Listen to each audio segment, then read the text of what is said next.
The Indians had a rough end to a 500 road trip. Gone is their shortstop and leadoff hitter. Gone is their Gold Glove center fielder and number 2 hitter. The door is now open for Jason Donald at shortstop, and he started off strong in Tampa. Tonight, the Tribe hosts the Kansas City Royals, winners in 3 out of 5 under new manager Ned Yost. And we've got all the action next on Sports Time Ohio.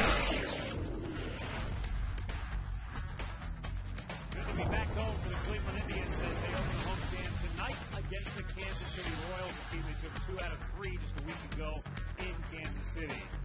Hi again, everyone. Matt Underwood alongside Rick Manning. Bad news for the Indians on the road trip, and the news doesn't seem to get any better here today as the Indians have transferred Asdrubal Cabrera out of the 60-day disabled list, and Grady Sizemore is now on the 15-day DL for the Tribe. All this adds up to new players coming in, and one of those new players, Jason Donald, has made the most of his first opportunity. Boy, he certainly did. His very first at-bat, he steps to home plate, and he gets a changeup off Price. The left-hander throwing 95, gets a base hit to right field, and steps up in his second at-bat. He's making it look very easy. Not only did he hit well, he fielded very well, made a nice play there. He scored a run, and his parents were on hand to see everything. They were here in Cleveland, so he is going to get an opportunity now with Cabrera on. He's going to play shortstop all the time. Shelley Duncan is recalled from AAA Columbus, and he will be activated because Grady Sizemore is on the 15-day DL. Grady Sizemore with that bone bruise on his left knee. They are exploring their options. Surgery is a possibility for Grady Sizemore, and I think the reason they called up Shelley Duncan and not, say, a Michael Brantley is they want to give Trevor Crowe an opportunity. Manny Acta feels like, you know what, let's see what Trevor Crowe can do. Hey, kid, go out there. You're going to play every day in center field for right now. Well, and he never had an opportunity like he may get right now. So it's an opportunity for him to go out there without looking over his shoulder and Michael Brantley being here and possibly leading off as well. All right, so in tonight's game, 2 struggling pitchers, Gil Mesh for the Royals, Justin Masterson for the Indians. Well, Justin Masterson in his last start, he had a chance to break through, but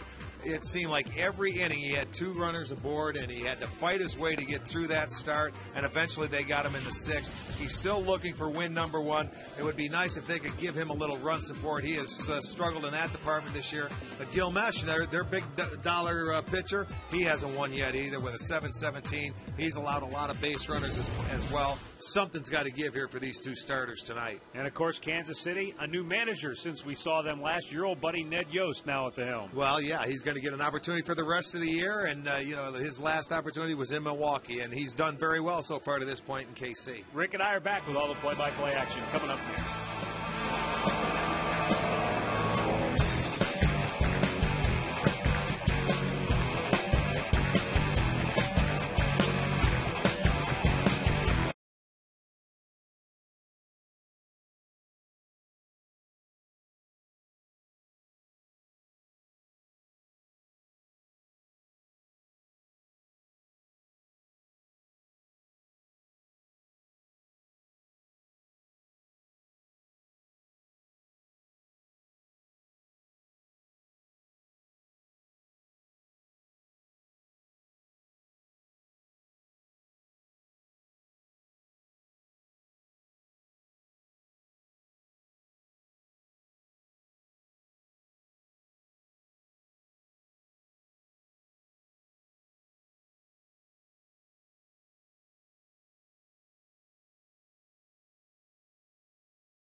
Cleveland, it's a tad on the cool side, especially if you're in the shade, but otherwise not too shabby as we open a homestand here tonight against the Kansas City Royals. Justin Masterson on the hill for the Tribe against Gil Mesh of Kansas City. And while Masterson makes his warm-up tosses, let's take a look at the starting lineup for Ned Yost and the Kansas City Royals. Scott Pasednik will lead it off. He's the left fielder. Then Mike Aviles, followed by David DeJesus. Billy Butler in the cleanup spot. Jose Guillen will DH. Alberto Callaspo at third base hit sixth. Then it's Mitch Meyer in center. Unieski Betancourt at short. And Jason Kendall, the catcher, will bat ninth. Tonight's starting pitcher brought to you by Indians Team Shops, where you'll get 2 free tickets when you spend $50. It's Justin Masterson starting for the 8th time this year, looking for his first win. 0-4 on the year, but carries a personal 10-game losing streak into this. That dates back to last year. So he is going to try and snap this. In his last start against Baltimore, he went 5 1/3 innings, gave up 8 hits and 6 earned runs. He walked 5, and the 3 walks really hurt him were in the last inning. In that 6th inning, he couldn't get out of it. He is 1-2 in his career against the Kansas City Royals. Last year he was 0-2 and had a high ERA.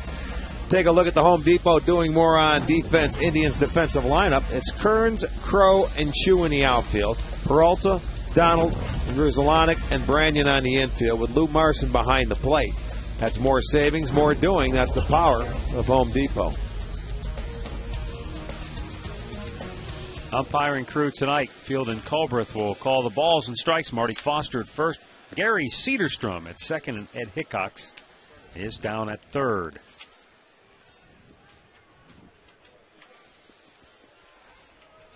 So Justin Masterson will look for his first win of the year, opposing a starting pitcher in Gil Mesh, who's also looking for win number 1.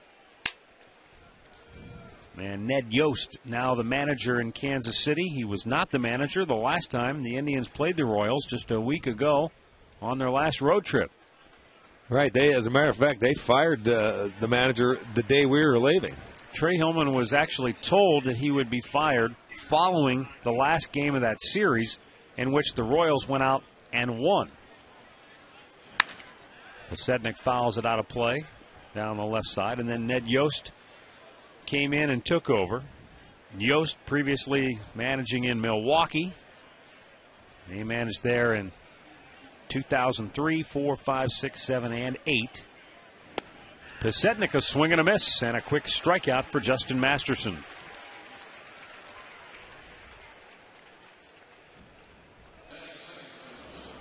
Well, again, here's Justin Masterson ahead in the count. Gets a nice sinker on the outside corner. That was a perfect pitch right on the block. Very nice pitch. Too close to take, and you could tell by that swing by Pasednik that's exactly what it was.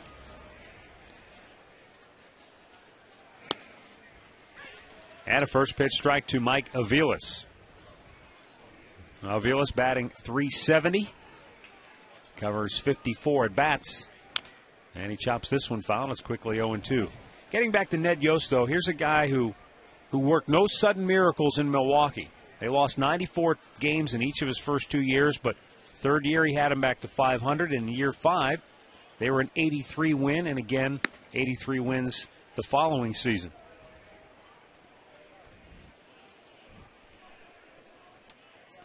Of course, that's John Gibbons right there, the bench coach in Kansas City. The 150 or the 83 wins in 08 was only 150 games because that's when he was fired as Brewers manager, which is a head scratcher for all baseball fans. Never heard anything like it before with about 12 games to go in the season that you end up getting rid of your manager. And they were going to make the playoffs anyway, or they were in the running anyway. Let's put it that way. There's Ned Yost, and he put Milwaukee put your buddy Dale Swaim in a tough spot because he had to take over. Who was on the team as well, and yeah, he took over for the last 12 games, and his offense, and that's what that team was built on, ended up going south. In the alley, left center field, it drops for a hit. Kearns cuts it off, throw well off line. And a one-out double from Mike Aviles, who continues to swing the bat well regardless of who's pitching. Well, he's a good hitter. We knew that going into it, and they said they were going to give him every opportunity. It's a breaking ball, slider, so he does a nice job to hit a slider off Masterson. Kearns can't cut it off. Even if he did, he wasn't going to throw out Aviles, who gets his second double of the year.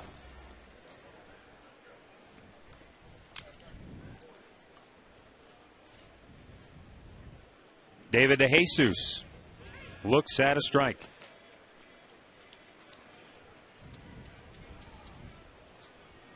For Justin Masterson,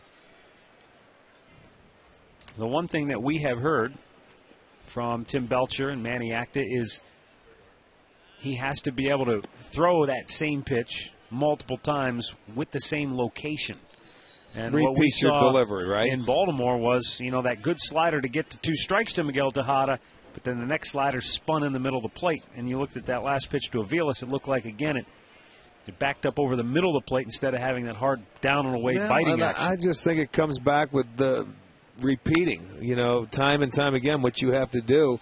Same delivery, same arm angle, same, when you throw a good pitch, you should be able to go ahead and duplicate that, and that's what a lot of young pitchers have a tough time doing. And I think Justin Masterson is one of those. He's walked 20 in his 38 innings, but that goes with 49 hits, plus he's hit a lot of guys. So, he has, it seems like, 2 base runners every inning he's been out there. He certainly had it in his last start in Baltimore. From the first inning on, they left a ton of guys. I think it was 13 or 14 guys they left stranded during the game. But he was having to fight hard to get out of every inning. And we thought he was going to be done after 5, but Manny Acta sent him out in the 6th, and he walked the first 2 guys, and it ended up really costing him. Missed outside, and the count goes full to DeJesus.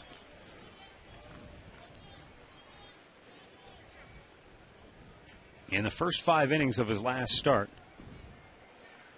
they left 9 men on base. Right. That's in 5 innings. That's exactly right. It was 1 in the first and then 2 every other inning after that.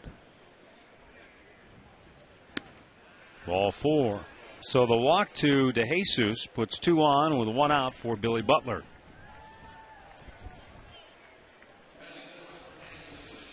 Well, tonight's injury report brought to you by the attorneys at Friedman, Damiano & Smith. When you're injured, depend on them. Find Friedman, Damiano & Smith online at fdslaw.com. And this is a suddenly growing list for the Tribe as Grady Sizemore placed on the DL today with a left knee injury. And they are exploring their options with Grady Sizemore. Surgery is a possibility. Obviously, if no surgery is necessary, if it's rest alone, that's best case scenario. Then he could be back in 2 weeks. If surgery is an option, or if surgery is needed, let me put it that way, then there's no telling how long that's Sizemore exactly might right. be out. Bouncing ball towards third. Peralta goes to second. They get 1 there, and the relay in plenty of time. A double play as Peralta and Grudzielanek turn 2 to get Masterson out of the first.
No score, bottom of the first. Indians come to bat, and here's Manny Acta's starting lineup presented by Progressive Insurance. Progressive is proud to be the official auto insurance provider of the Cleveland Indians.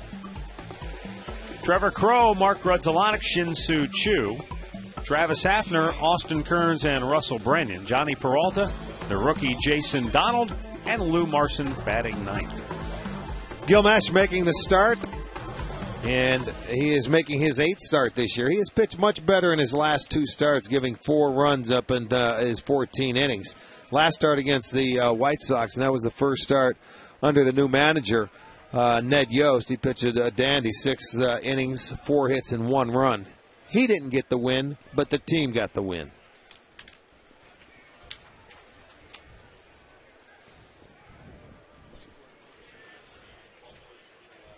Trevor Crowe, 5 hits in his first 15 at-bats since getting the call-up. Takes a pitch inside, 1-1 the count. Manny Active feels like, I want to give Trevor Crowe a chance. Let him play every day, see what he can do. Well, that's good. I think every manager, when it comes to evaluating, you want to see with your own 2 eyes. They have reports, and they can tell them what they've already seen. Got to watch them play. You want to see yourself, don't you? Absolutely. And, Manny tries to be as fair as he can. He's a very patient guy from what we've seen to this point. And you know what? He gives guys legitimate chances. I mean, people just say, hey, do this. They make a lot of emotional decisions. Let's see this guy, call this guy up, do this. I mean, we're not even 40 games into it. And 40 games is when you really start making a judgment on players. We're getting to that point. So he's pretty fair, and I don't blame him. He wants to see some of the players that he has. Trevor Crowe retired on the bouncer to first, 1 away, and Mark Grudzielanek steps up. Check out the Royals defense. Podsednik, Mayer, and DeJesus. Callaspo, Betancourt, Aviles, and Butler on the infield. Behind the plate is Kendall.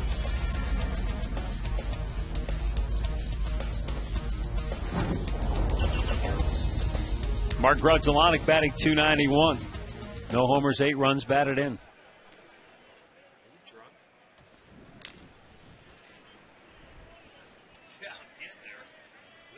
And Grudzielanek, the former Kansas City Royal, takes a strike.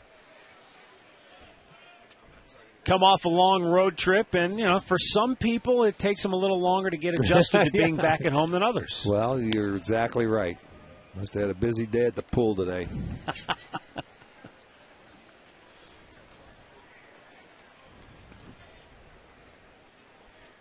The 1-1. And a routine bouncer to short. Unieski Betancourt throws out Grudzielanek, 2 down.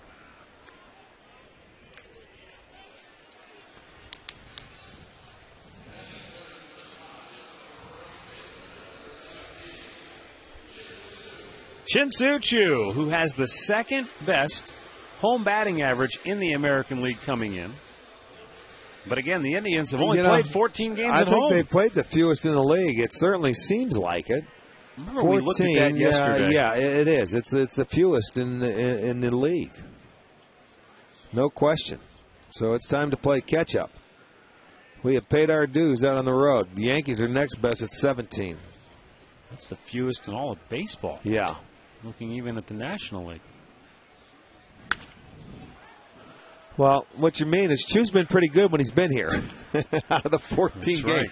When you think about it, when the season started, we've only been here 2 weeks. That's, it seems like we've been on the road a month and at home for 2 weeks. So, time for some of the home cooking.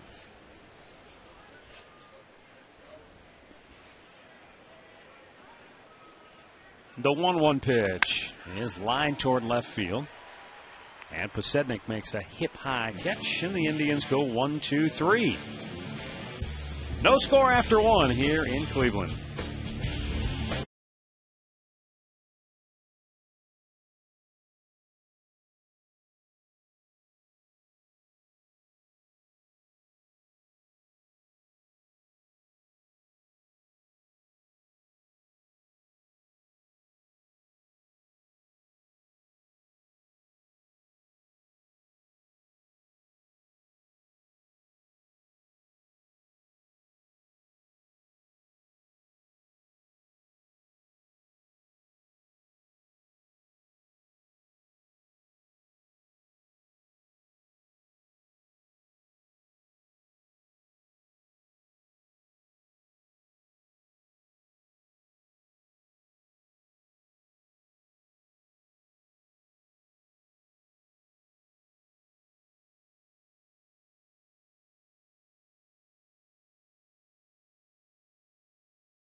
By Continental Airlines. Work hard, fly right.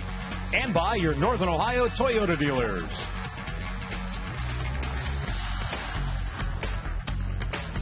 Second inning here at Progressive Field. Jose Guillen, the Royals DH, leading it off. He'll be followed here by Alberto Callaspo and Mitch Meyer. Guillen, a .261 hitter with 8 homers, 25 runs batted in. And Masterson misses for ball 2.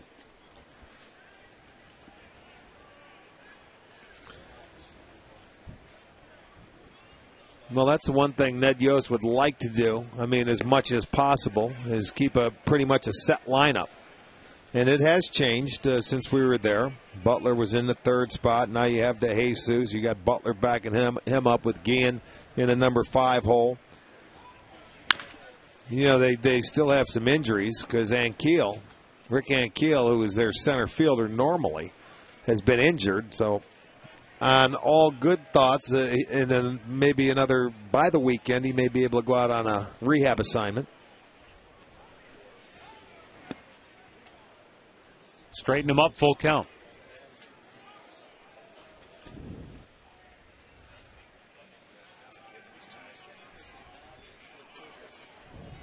There's Callaspo on deck. Payoff pitch.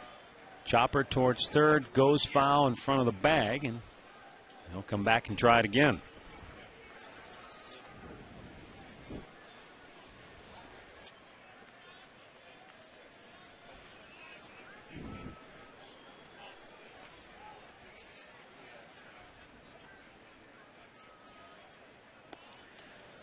The Indians and the Royals have a similar problem when it comes to offense, and that is scoring first. As Guillen punches one towards deep center, back goes Crow, and he makes the grab in front of the track, 1 down.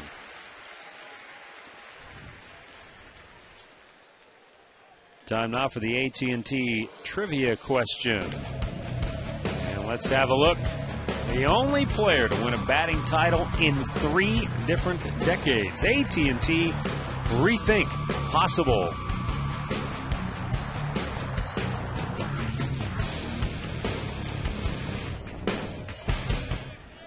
And Callaspo takes a strike.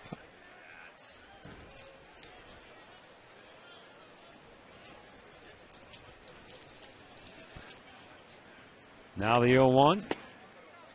A little bit outside. The Indians have totaled the fewest number of games in which they have scored first this year in the American League. Only 14 times have they scored the first run of a game this year. That's the fewest in the American League. The Royals are right behind them, though. They've only done it 17 times. Well, I can honestly, it doesn't surprise me because it always seems like they are playing catch-up. What's interesting is that the 2 teams sandwiched in between the Indians and the Royals are the Red Sox and Tigers. Wow. Red Sox, understandable. They've struggled with the bats this year, but the Tigers are a little surprising. Not for me because their starters struggle. The Tigers, their bullpen's great. Their starters are bad. I would think Boston's starters would be fine. Yeah. Yeah, from that standpoint, I guess you're right. You give up an early runner here, run in the game, and you're automatically playing catch-up. But for the Indians and the Royals, it's been an uphill climb all season long. Well, and 2 offenses that aren't powerhouses that can, slug their way back into a lot of games, home run-wise. Although the Royals have out-homered the Indians this year 33-22. And that's how you get back into the games, and that's how the Indians won the first 2 series on the road. One from Kansas City, the other from Baltimore. Was the long ball certainly helped. Mitch Meyer awaits the 1-0 pitch, and it's ball 2. Not to throw too many stats and numbers at our audience, but here's one more that I think is relevant in tonight's game. In the American League, the most base runners allowed per 9 innings pitched, you've got both of them, Gilmesh and Justin Masterson. Yeah. So what ails an offense? Give them some base runners and see what happens. And that, based on these 2 guys' track records this year, both offenses should have an opportunity at least to score some runs. Mesh and Masterson both have allowed 17 runners per 9 innings this year.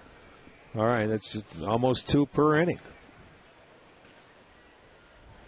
The one difference, though, is Masterson has better capability of striking you out, because he averages over 10 per 9, so that may benefit him. He can get the strikeout. Got a double play to get out of the first inning, but again, the Royals had 2 base runners on in the first. 2-2 count with 1-on-1 out here in the second, and a swing and a miss gets his second strikeout.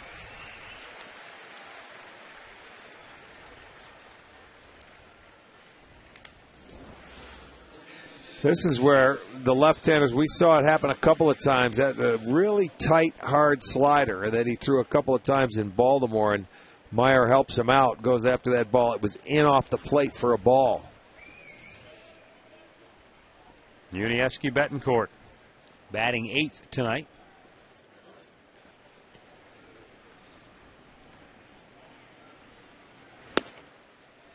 And a first pitch strike from Masterson.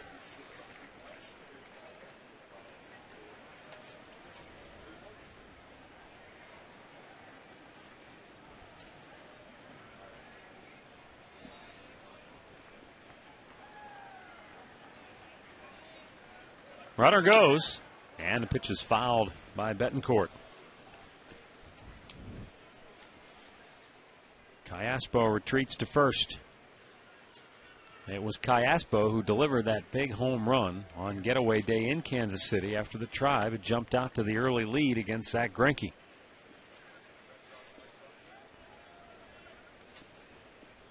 At first glance, an unlikely power source, but he has hit 6 home runs this year and driven in 25. He's had a very solid year for him. Boy, didn't miss by much, but couldn't get him to chase.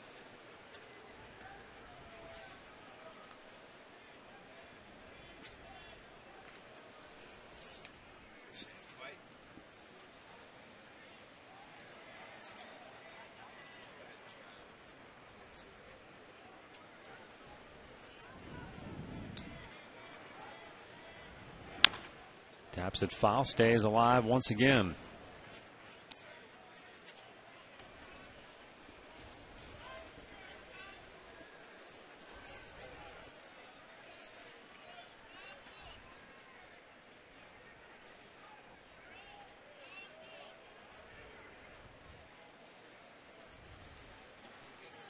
Again, the 1-2, and that's too low to even it. At 2 balls and 2 strikes. Ned Yost, the new Brewers skipper, was originally a first-round pick of the New York Mets back in 1974. That was in what they call the old secondary phase of the draft. All right. Bouncing ball to third. Peralta goes to second for the inning-ending force. We'll head to the bottom of the second here in Cleveland. No score.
Bottom of the second inning here at Progressive Field, where the Indians and the Royals are locking horns here tonight. Kansas City came in dead last in the AL Central, 9.5 games off the pace, a mark of 15-25. The Indians a half game in front with 15 wins, 22 losses. Indians just a half game then behind Chicago for third place in the AL Central. Travis Hafner, Austin Kearns, and Russell Branyan. Ball in the dirt. 1-1 to count.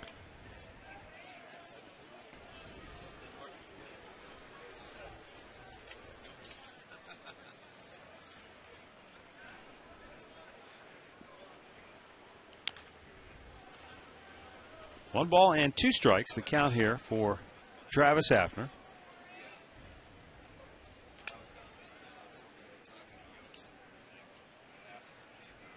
Gil Mesh has definitely been better in his last couple of starts.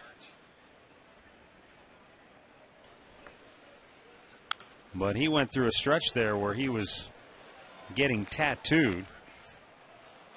Gave up 7 runs in his first start in just 3 1/3 innings. 5 runs in 6 innings second start. Then 4 runs in just 3 1/3 innings in his next start. And then 5 runs in 2 straight starts after that, before turning things around in Texas when he went 8 innings and only allowed 3 runs. And you do that in Texas, that's a solid outing. But he was the tough luck loser there. And then 6 innings at home against the White Sox his last time out. He allowed just 1 run, but wound up with a no decision in that game. Hafner going the other way with a line drive single. Get on top of that. Boy, he tommyhawked that ball. I mean, that one was up about shoulder height. And that's hard to do. You know, a lot of times you may foul it off or just get a piece of it. He got on top of it, hit a line drive to left field. Watch how high this is. Get on it, Pronk. Holy smokes, that's hard to do. Look at him cut down on that ball and get a base hit to left field. First hit for the Indians. Very good. Who says you can't hit a pitch out of the strike zone? Well, I think, for the Indians, you'd like to see them get some runners on for Hafner because he only has 11 runs batted in. And even though he may not be driving the ball with a lot of extra base power right now, you'd still like to take advantage of a guy who, he has hit right-handed pitchers at a better than 300 clip this year.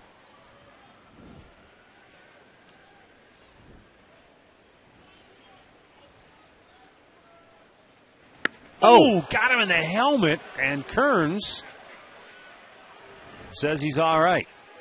He was waiting for that breaking ball to snap, and it never did. It just... Well, it was a breaking ball. I mean, he was certainly not intentionally throwing at him. He cut underneath it. And then, Kearns just tried to duck it, and he ducked right into it. And it looked like it got him on the ear flap. Sure did. Not so much on the helmet. I mean, boy, it was loud. Well, he seems to be okay. That's a good thing. He almost ducked right into it. But that's good. We don't need any other injuries. We've got enough going on. Yeah, boy, you're not kidding. 2 on, nobody out. Russell Branyan. There's your base runners. Looks at the ball outside.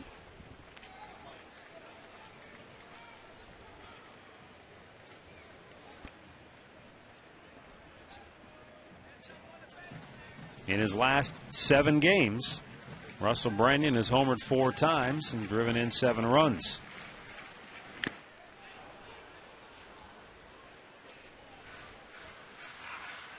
Fouled that off of Jason Kendall.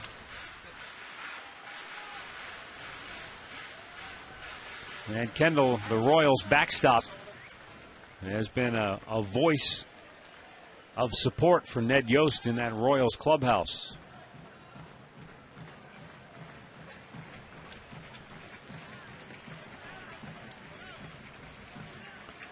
Now the 1-1 to Branyan. Fouls it over toward the Royal dugout. I'm sure you experienced that. You get a new manager coming in. Everybody's searching in the clubhouse. Do you know anything about this guy? Do you know this guy? And here's Jason Kendall, who knew him quite well from Milwaukee and Well, yeah, that's right. He played for him over there. I mean, yeah. I mean, and it certainly helps when somebody can, clue you in when you don't know much about people. And players, believe me, they don't know a lot. They just go about their own business. So, and they follow their veterans. That's why you need veterans on ball clubs. So the more they can find out about a guy. The one thing that Ned Yost is doing that I think the players will have a lot of respect of is he's going to delegate responsibility to his coaching staff and let them be responsible for their duties. Whether you're the infield coach, the outfield coach, whatever you're, the pitching coach, you go ahead and you're going to be responsible for your duties.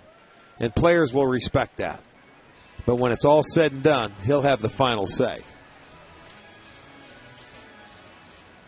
And you know where he learned that from, don't you? Bobby Cox. Down in Atlanta. Absolutely. He was a third base coach for the Braves for Bobby Cox for a number of years. He's still highly thought of in Atlanta. And they're when you listen to the speculation that, when Bobby Cox officially steps down at the end of the year, that Ned Yost is a guy who would be in consideration. Well, and he is only through the rest of this year for both sides, for his side as well as for the Kansas City Royals, because Dayton Moore brought him over, the general manager who was with the Atlanta Braves. Yeah, he knows them very well. Meantime, the Indians have 2 on. Nobody out here in the second. And Russell Brandon down on the count of 1-2 strikes.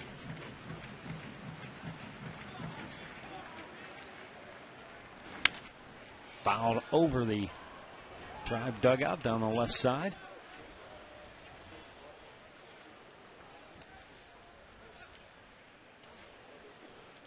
The Indians trying to strike first.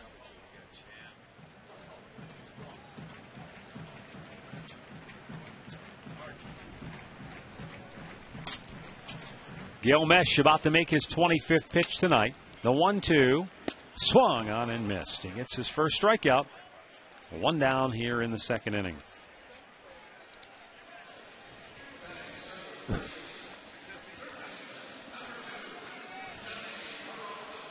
Yeah, a good pitch. That curveball going straight down and gets Russell to swing right over it. And he does exactly that. So he gets his first out in the second inning and his first strikeout of the game. Now here's Johnny Peralta, who has quietly put together an 8-game hitting streak. He's gone 12 for 34 during his hit streak. That's a .353 average.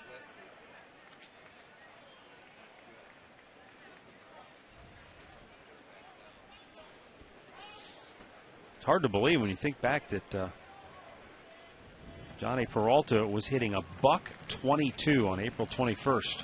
Well, yeah, but the at-bats, you don't look at batting averages early unless you're really hitting good, unless you're off to a good start. Other than that, just put it out of your mind. They should erase it and not put it up until you get 100 at-bats. Especially in April for this guy. He has never had a good April, ever. It's his worst month of his career. He would love to just start the year in May. Ground ball. Backhanded by Betancourt. They get 1 at second. Aviles relay. Not in time. Ball gets away from Butler. Coming home to score is Travis Hafner. And the Indians will strike first and take a 1-0 lead.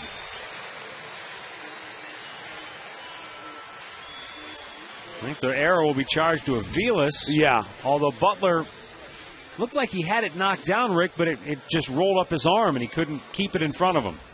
Well, this is a play, a backhanded play. You're going to have to make a good throw. You don't want to short hop him because you don't know. But I'll tell you what, I got to give credit. Kearns got down on his feet, and he made him make the bad throw. So you give Austin Kearns credit right there for getting onto that second baseman and creating the bad throw. And that made the error, and that's how the Indians scored. So it was good hustle.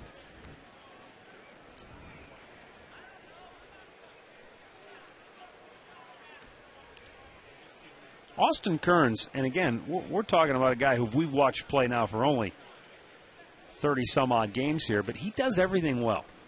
He's got a good arm, swings the bat well, plays good defense, runs the bases well. I mean, watch him go into second base. Watch this. He's going right in there, and he's a late slide. I mean, he's right on the base. He might have hurt his hip there. He almost landed on the base, but you know what? He was hitting the head. So he's got a little, I'm going to go into second base, but I'm going to hit somebody. That's a great mentality right there, and that didn't feel good. I guarantee it. He landed on the base. But he wanted to go aren't in. Soft, are they? No, they're not. Those points are hard. And he went in late and just for that purpose. But mission accomplished. They threw the ball wild and they scored a run. You look back on those old films of baseball, those bases looked like pillow sacks. Well, they were different. They're yeah, far they're not from that in. now. Yeah, they hurt. They leave bad bruises and big gashes and twisted ankles.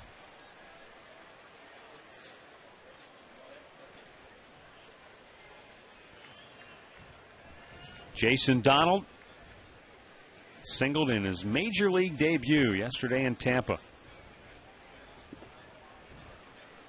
Told me earlier, he said, I went up there to face David Price knowing this is a big, strong, hard-throwing left-hander. He said, I was looking for the fastball. And he said, he threw me a changeup. But he wasn't fooled and hit it hard. Let's take a look at our great clip of the game from yesterday, brought to you by Great Clips. And it is Jason Donald in his major league debut.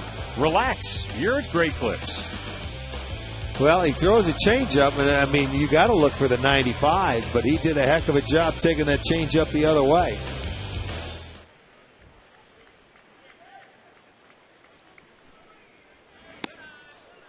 Up high for Mesh.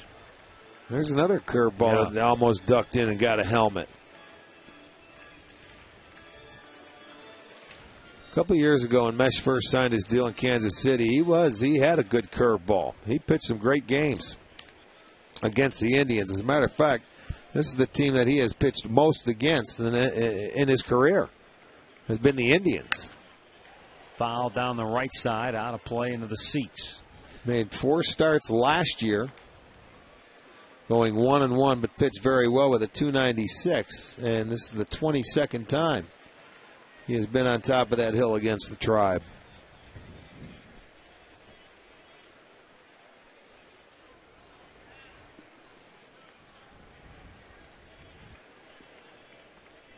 Jason Donald down on the count, a ball and 2 strikes. And again, fights it off. Jason Donald is a coach's son. His dad, the high school baseball coach. He was telling me that Clovis, California, not a city that I'm really familiar with, but he said it's a pretty good-sized city, suburb of Fresno. And he said the high school that he went to, Buchanan High School, which is where his dad coaches, about 3,500 students. That's a pretty good-sized school. But he said everyone back there very understanding that his dad said, I'm gonna miss a few games here and go watch my son make his major league debut. I did see something in the paper today where he said he looked over when he was on third base and saw his dad's bald head. All right, stay alive. Kendall couldn't hold it. Yeah, he said they hopped a flight from San Francisco at about 1:30 in the morning the other day, and he said they got to Florida early in the morning, but he said it didn't matter. They were running on pure adrenaline. They were so excited. Yeah, they should be. And they're planning on spending the week here in Cleveland. 7 pitches in this at bat, 6 foul balls, says Tommy Bowe. He's been waiting a week. He is so geared up. A week. He'll be ready to get rid of us after tomorrow. Bouncing ball towards second. Aviles only plays at first, and that will do it. Indians grab the lead, though, thanks to the defensive error by the Royals. 1-zip Tribe through 2.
Jason Kendall will lead off the third inning for Kansas City. And Justin Masterson misses for ball one. Kendall batting .281.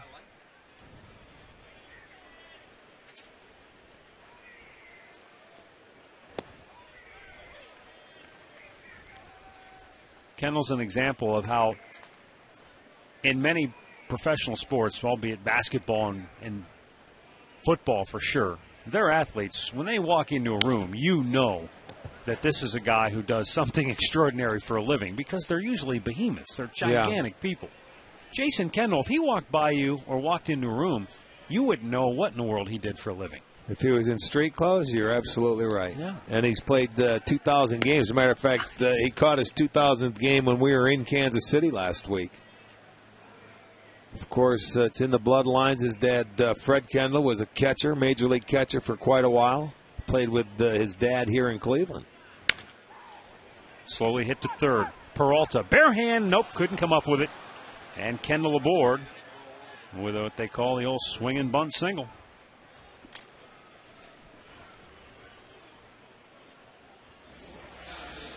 Do or die play, and with Johnny playing back, I don't think he throws him out even if he catches it. To be honest with you, because even though Kendall is a veteran and he's a catcher, he gets down the line better than a lot of catchers do. And bring up Scott Pasednik, struck out his first time up. Baseball players have a lot of different skills, but what is the one thing that sets them apart from other pro athletes? Is it hand-eye coordination? Yeah, I would think so. Absolutely. I think 3 hitters are 300 hitters. Is it just sight, incredible vision? Yeah. It's a feel. It's vision. Yeah. Hitting is a tough thing to do.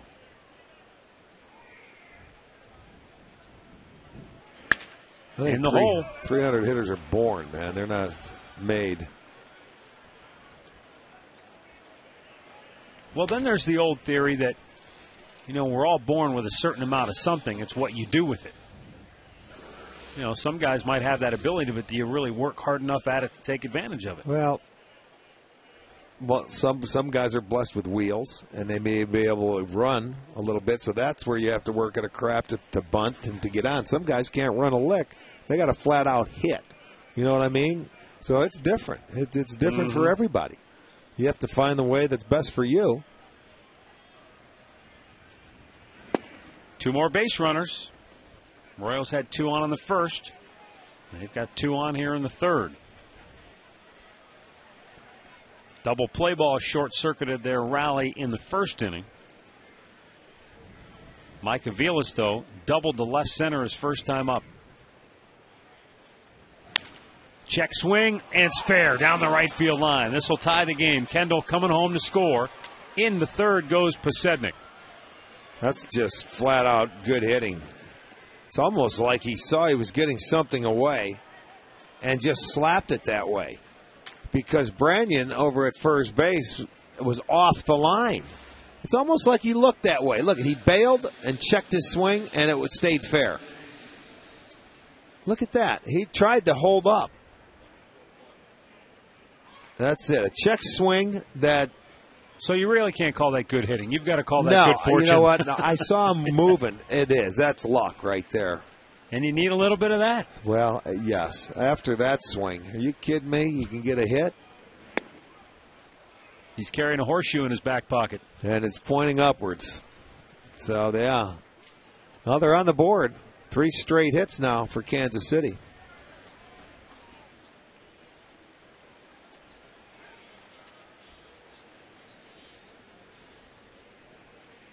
David DeJesus walked his first time up.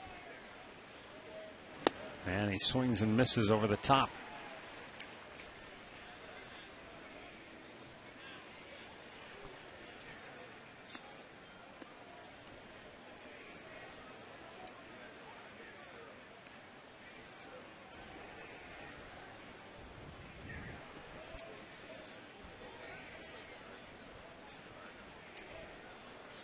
Masterson ready with a 1-1. Weekly hit to short. Donald gets one at second. The relay, not in time. DeJesus gets down the line quickly. And Kansas City takes the lead on the 14th run batted in of the year for David DeJesus. Yeah, just not hit hard enough to turn.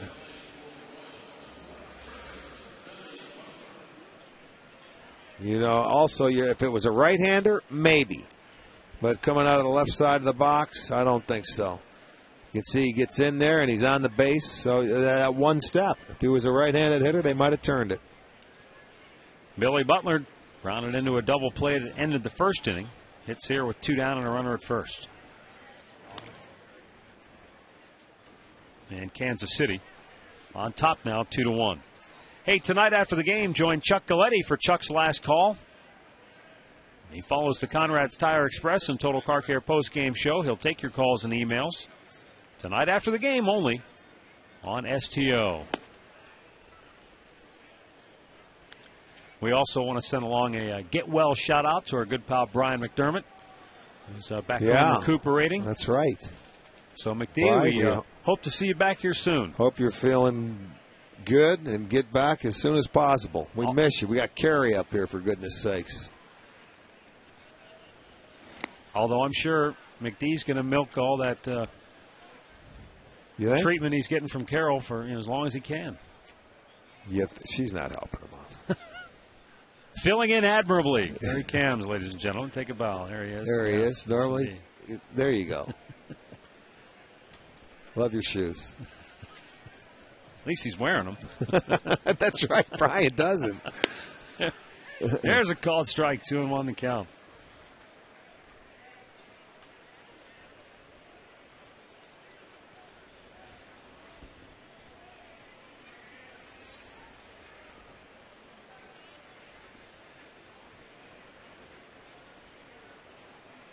Masterson ready with a 2-1, and it's wide of the mark.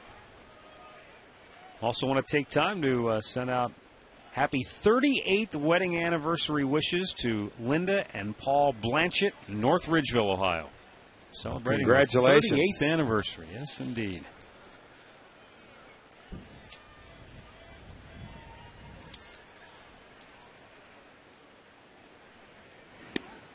And he's walked Billy Butler. DeJesus goes down to second, and we'll step aside for this in-game update. Here's Al Pulowski. All right, Matt, Rick, let's head to New York. Rays and Yankees, second pitch of the game from Burnett to Bartlett. See ya. Jason Bartlett, his first home run of the year. That's the only run so far. 1-0 Tampa, third inning at Yankee Stadium. Back to you.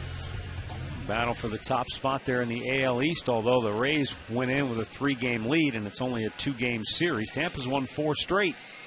Heading into action there tonight. Well, they got 15-4 road. I was going to say they're on the road, so they feel they're in a better spot than they are at home. Tim Belcher out to talk with Justin Masterson as the Royals have 2 on with 1 out here in the 3rd inning and 2 runs in as they've taken the lead. Want to send out happy birthday wishes to Mary Beth Petty.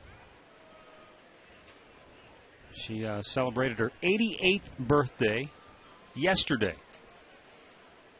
She was down in Clearwater, Florida, watching for the game, and it was blacked out yesterday. So they sent us a note. And she said, should have came over to the Trop. Well, she's 88. It's not easy to get around. That's right. That's right. Well, she's originally from Willowick, but she was watching with her son in Clearwater. So they've got the game on tonight. So Mary Beth, happy birthday. Well, good. A day late and a dollar short. That's the way we operate here. You and I. Well, yes, you and I. Well, we're on the line of birthdays. Let me send one out to Jim Myers of Rocky River. That's Kelly's dad. Yeah. So, Jim, happy birthday to you. And Avis DeJulius is 85. Avis, happy birthday as well. I think Jim's in your class. What's that? Number 56? No, I'm 36. You kidding me? The class of 36. Oh, boy. You keep telling yourself whatever you need to. I do, every day. The most interesting man in the world. Stay thirsty, my friend. There's a chopper foul up the third base side. Jose Guillen flied to center in his first at bat. 3 straight hits to open the frame here for Kansas City. And then the RBI fielder's choice by DeJesus, the walk to Butler. And the pitches are piling up for Justin Masterson. This will be number 63. Got him. That's his 3rd strikeout. Jose Guillen 0 for 2. And with 2 down, Alberto Callaspo will be the batter. Well, take a break from the busy work week and head down to the ballpark tomorrow for lunch and 3 innings. You can get a ticket for the game tomorrow against the Royals at noon, plus $10 in a ticket plus food credit, all for just $15. That's a pretty nice deal. So hope to see you out at the ballpark. Supposed to be a great day, and we'll wrap up this quick 2-game series. Matter of fact, on the agenda tomorrow, it's going to be Mitch Talbot against Luke Oshaver. Well, Mitch Noontime. Talbot has been pitching very well. Yes, he has. 5 wins, going for number 6.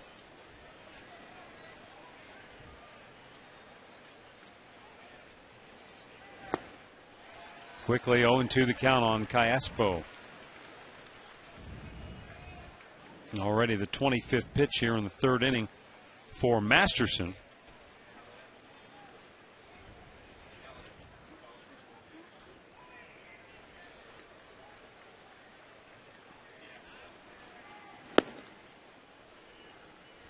One ball, 2 strikes.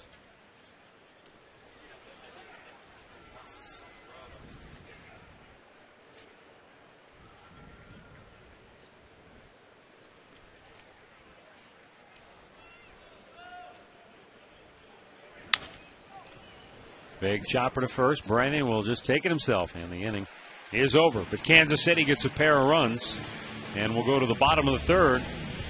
Royals now lead it 2-1.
Two-one, Kansas City in front.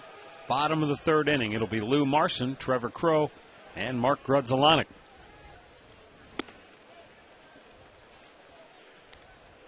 Gilmesh now working with a 2-1 advantage.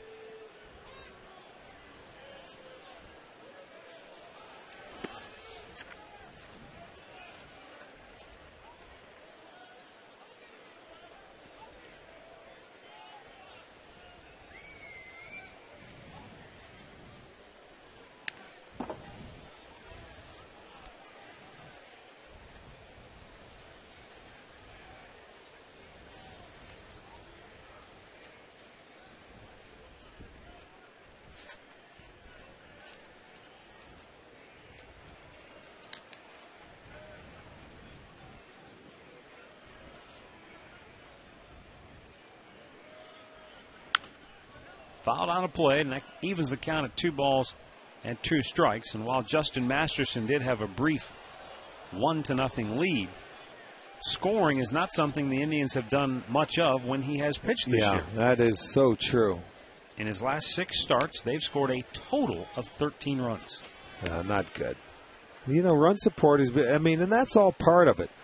Sometimes when you're a starting pitcher, you go out there and, you want to lead. They need a day where they can go out there and score big early, where he might be able to just sit out there and relax a little bit.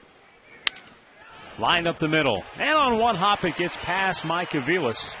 And the Indians get their leadoff man aboard for the 2nd inning in a row.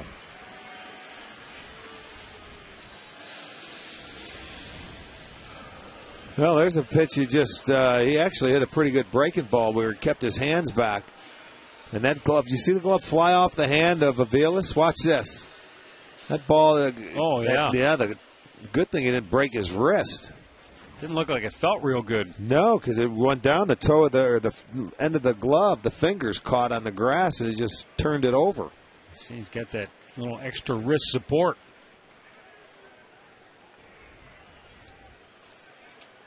Now Trevor Crowe grounded out to first base in his first at bat. And takes ball 1 down low.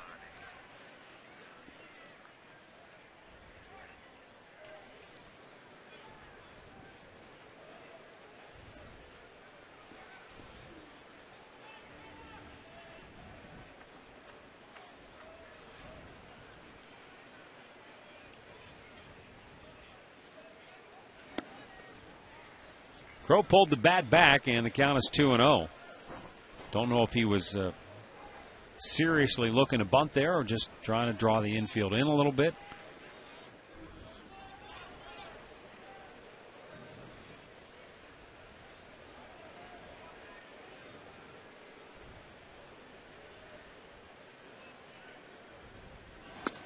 It's not something we've seen really as part of his repertoire as the bunt. No, but he's a guy that, with his speed, should work on it and become a good bunter, especially if he's going to be in the top part of the lineup, or actually, for that matter, anywhere. Utilize speed. Strike call, 3-1.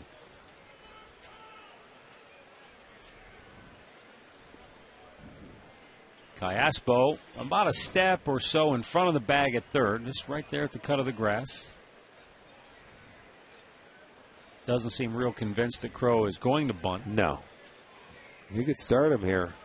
He takes off, and the pitch is fouled out of play. Good time to start a guy. He's not, very quick to home plate. 3-1 count, you figure he's going to throw Crowe a fastball. Even though Marston's a catcher on first base, Crowe wants to swing at that fastball. You get a good pitch, you swing it. So Manny did start him. Trying to stay aggressive. I like that 3-1. Matter of fact, I like most of the times, depending on situation, you start runners 3-1, 3-2. He'll start him again. Try and create a hole or get something going. Stay out of the double play if he hits it on the ground. Takes off. There you go. Bounced to short, and the only That's play. The reason why. Betancourt is over to first. 1 down. Marston in the scoring position, though, because he was moving on the play.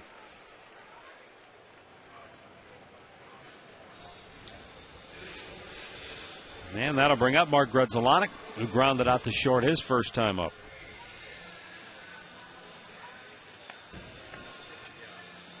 Grudzielanek has hit in 7 of his last 8 games. And a bit of a rough patch right here, just 1 for his last 10.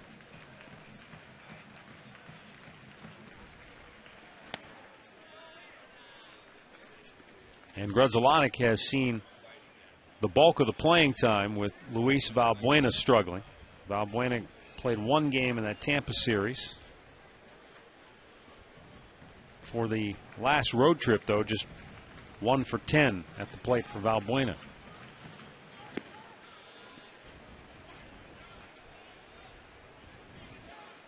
Well, Mark has started to hit the baseball, with consistency.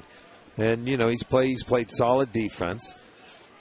For Grudzielanek, everything he hits, though, is a base hit, is singles. He has 23 hits and 23 singles. But he finds a way to put that ball in play. He's got a short stroke. It's up the middle, other way. And you're looking for a base hit right now to try and drive one in. Called a strike over the outside edge, and the count now 2-1. Well, that's okay. You got to tip your cap there. That's a pitcher's pitch. You don't swing at pitches like that when you're in head in the count 2-0.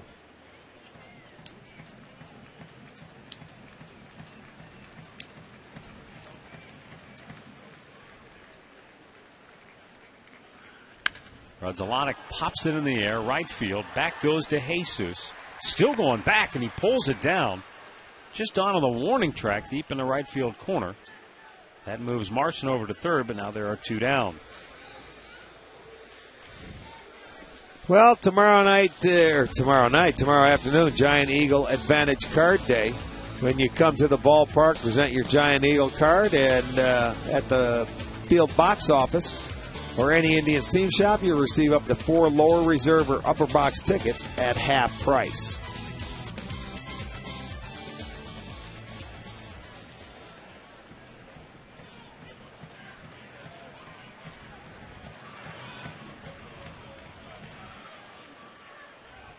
Shin-Soo Choo looks at a breaking ball that's high and out of the zone. He has not been able to throw his curveball really. No, he has not. That's the one he hit Austin Kearns in the head with, and he missed one to, was it Donald as well? And, yeah, he's staying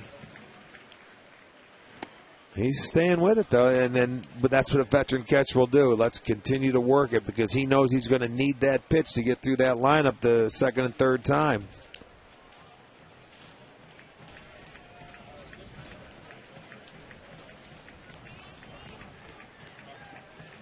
Marson, the tying run at third base for the Indians here in inning number 3. And Choo looks at a ball that did not miss by much, just off the inside corner. But he didn't have to swing because the count was already 2-0. Bingo. And then again, the toughest pitch to get called for a strike, inside fastball. That's a 4th straight 2-0 count in this inning. How about that? Walked him on 4 straight. And it brings up Travis Hafner, who singled his first time up. On the season, the Indians have batted .262 with a runner in scoring position.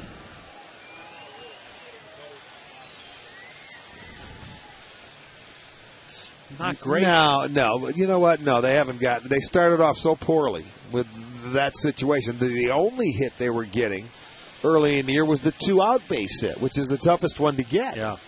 So, that's how they were living. They were living on that 2-out base hit. They couldn't drive in runs with less than 2 outs at third base, and it's a tough road to hoe. But every offense goes through that throughout the course of the year, man. The Cardinals are doing it right now. There's a number of teams that, you're struggling to score runs. You don't hit with runners in scoring position. The Indians showed signs of improving that on that last road trip where they were hitting at .292 with runners in scoring position. Earlier in the year, and that's what happens when a couple guys hit some home runs and they loosen it up, where everybody doesn't feel the pressure's on them to do that. Get that big inning? Yeah. I mean, you get a big inning and you can relax a little bit.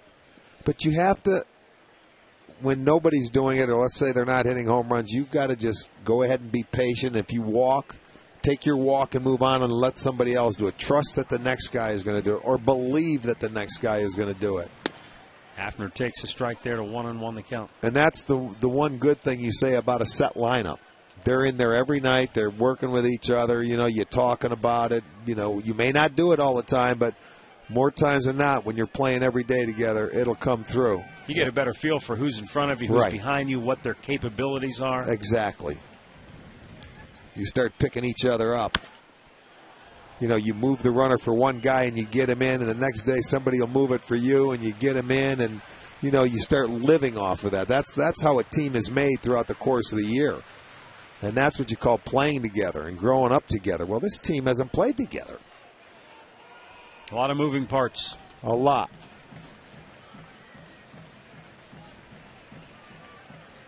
Travis Hafner. A chance to at least tie this game up with a base hit here. And grounds it foul past Sandy. That Alomar. was a good curve ball there. That was a good one. That had bite to it. Watch the rotation. Now that was a good one. Stayed behind it and look at the drop on that ball. Hafner lucky to get a part of it. Or a piece of it. It's an easy one to swing over the top of, I'm sure. Yes, it is. That's the one Branyan did earlier in his first at bat. And the 1-2, no, instead Mesh thought he'd get him moving, but nobody was in motion.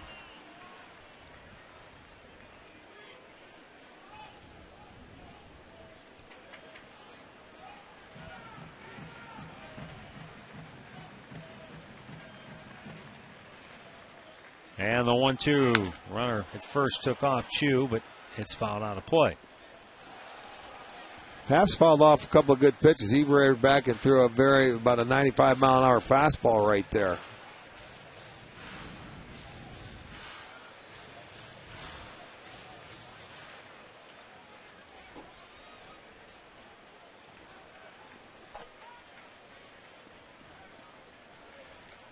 Chu was running on the last pitch.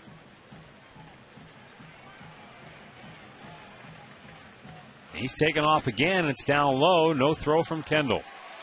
So the stolen base for Shin-Soo Chu is team leading 7th. And the Indians have two runners now in scoring position with 2 down. Well, there you go. He wasn't going to throw through there anyway. They're looking for the 3rd out. They're not going to take the chance. Even though you don't have speed on third base. Kendall's arm's not what it once was. Now a base hit could put the Indians on top. Oh, another good piece of hitting just to foul it off for Hafner. Yeah, did you see Gil Mesh after he followed through and got off of there? He thought he had him struck out. Yes, didn't he did. Thought he had a great pitch, and you just get a piece of him. That's got to be a little dejecting if you're a pitcher. Guy keeps spoiling the good ones. Yeah. You keep making a good pitch, and the next thing you know, you're thinking, my goodness, what do I have to do to get this guy out?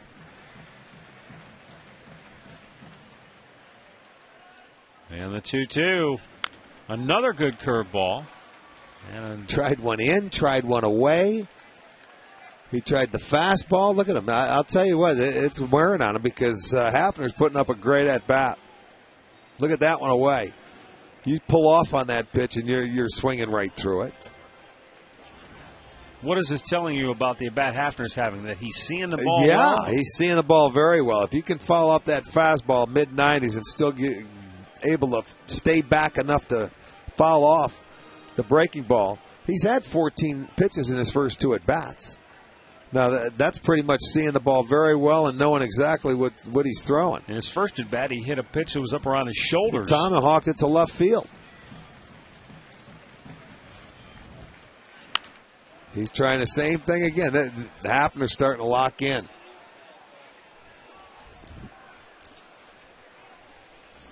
The high heat again. That's the pitch that he hit to left field for a base hit his last time up. This time he just fights it off. Yeah, and he let it get deep in the zone.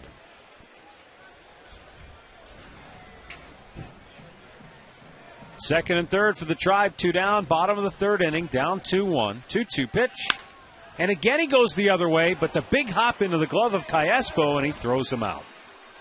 So the Indians strand a pair, and through 3, it's 2-1 Kansas City.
Welcome back. Top half of the fourth inning. Nice look at the bridge. What a day. Look at the blue skies. The bridge down in the flats. Nice. Kansas City was happy. They just came from Baltimore. They said, hey, what is that bright thing that's up in the sky? They haven't seen the sun in ages. Didn't see much of it when we were in Kansas City.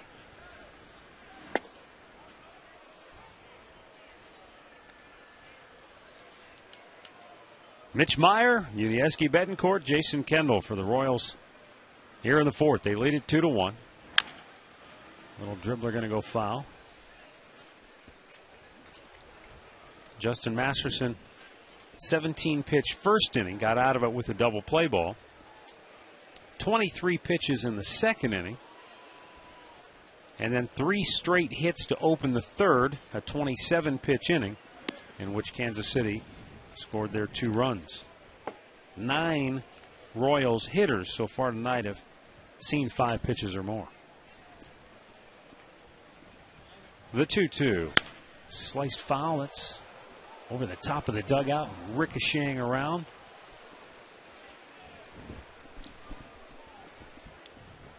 Tonight's scoreboard update brought to you by Wendy's. You know when it's real. Wendy's.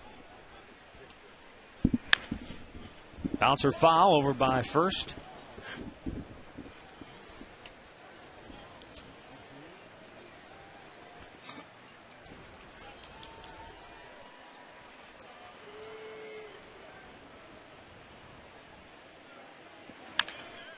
And another dribbler foul. So it's a good sinker. I mean, that's all you can do. You're hitting the top half of the baseball and barely getting a piece of it to stay alive. He got Mitch Mayer the first time up on a ball inside off the plate. It was on like a hard slider, almost like a cutter. Bouncing ball past Peralta down the third base side. And Mitch Meyer is aboard. Kansas City has the leadoff man on for the second inning in a row. Yeah, I kept going with that sinker, and he kept getting a piece, and he got one out far enough that all he had to do was just feel for it and slap it. Perfect. That's perfect for a left-hander. You've got to make that pitch effective. You're going to have to go inside on him at some point in time in that at-bat. He got him inside the first time, but in that time, I think too many sinkers away.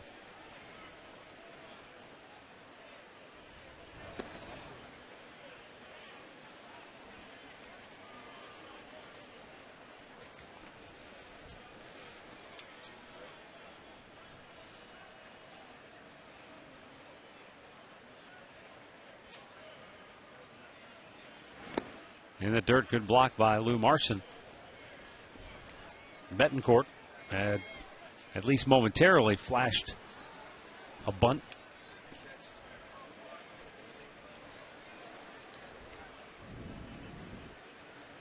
For what it's worth, this year, innings 4, 5, and 6 have been the most productive for Kansas City offensively. They have outscored their opposition by 6 runs in the middle innings. They've been outscored by a ton in the first 3 and the last 3.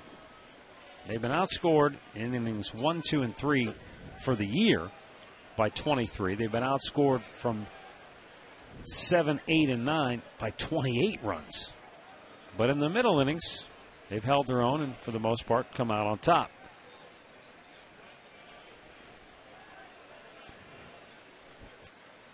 The 1-0 pitch. Pitch out, nothing doing. And Justin Masterson up to 77 tosses so far on the night.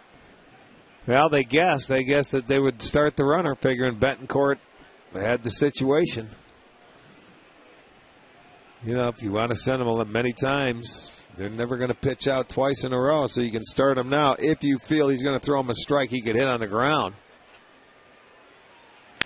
Line drive on a couple of hops. Grudzelanek fumbles with it. Now his only play is at first.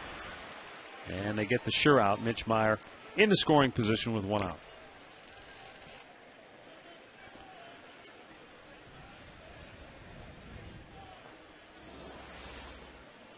Well, this possibly could have been a double play ball if you field it cleanly.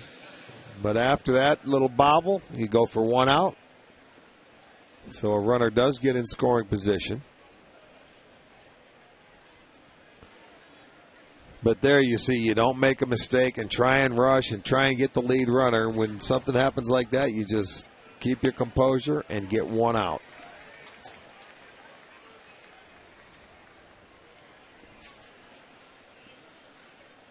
Jason Kendall, a swinging bunt single that led to the Royals' first run in the third.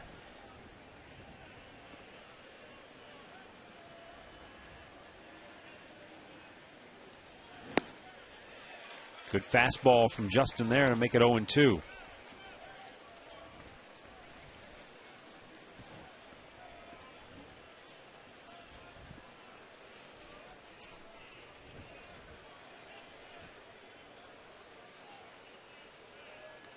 Two-strike pitch. Really ran it in on his thumbs. Donald looks the runner back, takes care of Kendall, 2 down.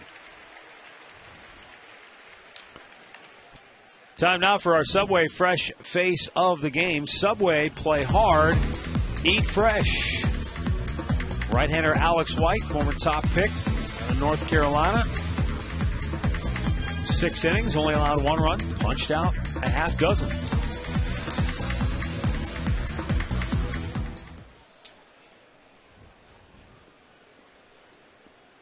Scott Pasetnik singled and scored his last time up and takes a strike.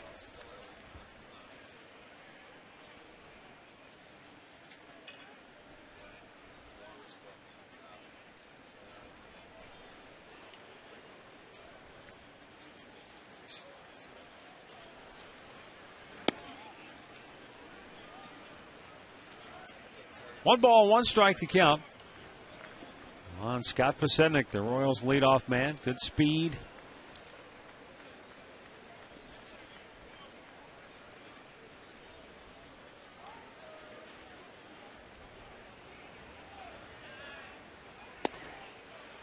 And a strike call. Pasetnik doesn't like it.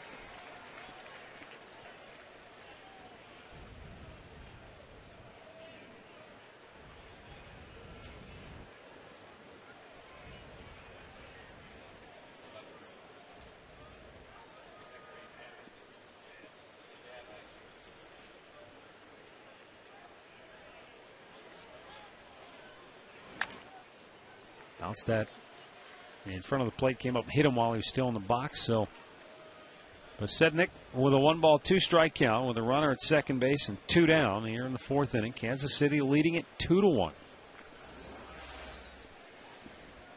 That's what, if you're pitching, that's what you like to see. Those hitters that can run, beat themselves up, follow off their feet, their shins, their anything they can to maybe slow them down. And the old equalizer.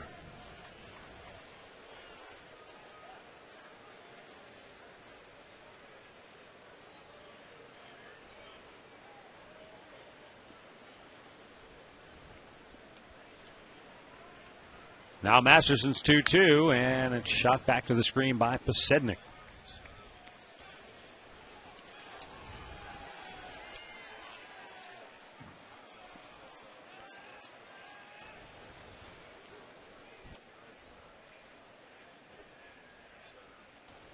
Pasetnik on the year, batting over 300. But even better with a runner in scoring position, where that average jumps to 364. It's 10th best in the American League. And within the American League Central Division, he's more than held his own, which is always nice. When you play these guys as much as you do, he's hit 376 against the Central. And imagine he's pretty comfortable having played for Chicago and knows the division. Yeah, exactly. That's true. That's the one thing the Indians have done okay this year. They played against the Central at a 500 clip. They're 10-10.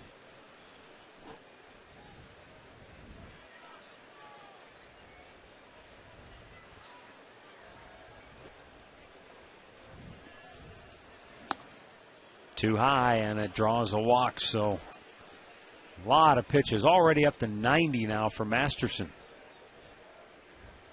2 on, 2 out, and Mike Aviles will be the batter. Aviles already 2 for 2 tonight. He doubled in the first, and then his last time up on a check swing, he singled down the first baseline and drove in the Royals' first run of the night.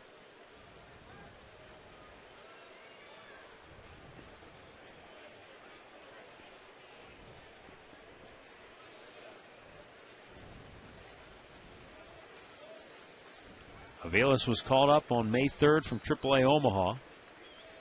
He hit .271 for the O Royals. He's hit .393 now for the big league Royals.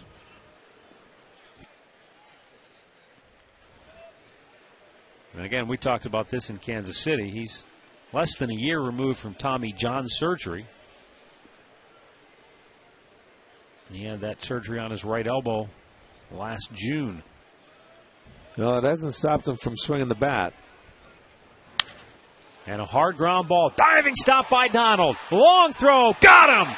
A spectacular play by the rookie Jason Donald to end the top of the fourth. Royals still lead it 2-1.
At bottom of the fourth inning here at Progressive Field. And for the Tribe, it will be Austin Kearns, Russell Brandon, and Johnny Peralta. Nice defensive play by Jason Donald to end the top half of the inning. Well, I loved what he did right there. Not a second thought in his mind where he's going with that ball. As soon as he made that catch, it was up to first base and a perfect strike. A beautiful play to help Masterson get out of that inning. Watch this. No doubt he knew where he was going all the way, and a perfect throw. Nicely done.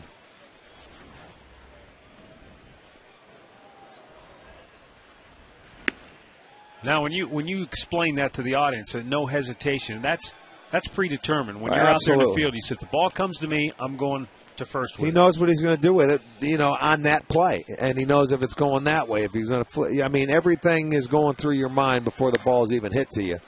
That's why you just react. I mean, it doesn't matter what play you're going to have to make, whether you got to charge it, go to your left, go to your right. You know what you're going to do with it before you get it. And that's what you do defensively out in that field with every situation and every out. You just go over every play that's possible. As opposed to counting the number of lights in the tower? Yeah, or counting the fans or, waving or talking. Yeah, well, you should be. Or, it's like the little kids, playing Little League. They're watching another game and watching the leaves grow. Yeah, there's something to do before every pitch. Slug down the right side, but slicing foul. I know it's hard to do, to keep that concentration level there, but at shortstop it's not because you're in on every play. It's almost like you're a catcher out there.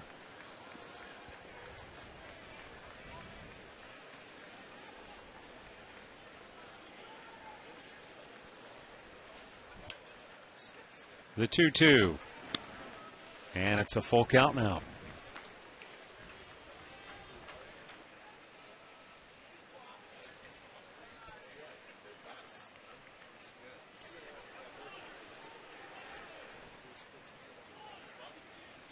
Payoff pitch. swung on and missed. Mesh comes back to get him, and that is his second strikeout tonight. Let's go back to the studios for an in-game update. Al Pawlowski has the latest on the Twins and the Red Sox matchup tonight. That's right, Matt. Let's head to Fenway Park. Twins in the top of the fourth inning, scoreless game. Joe Mauer just keeps hitting the baseball. That double delivers to Denard Span. Minnesota takes a 1-0 lead. Boston has scored a couple, though, in the bottom of the fourth. They've taken the lead now 2-1. Now Russell Brandon lifts a high drive to center, but back onto the track to pull it down is Mitch Meyer, 2 away.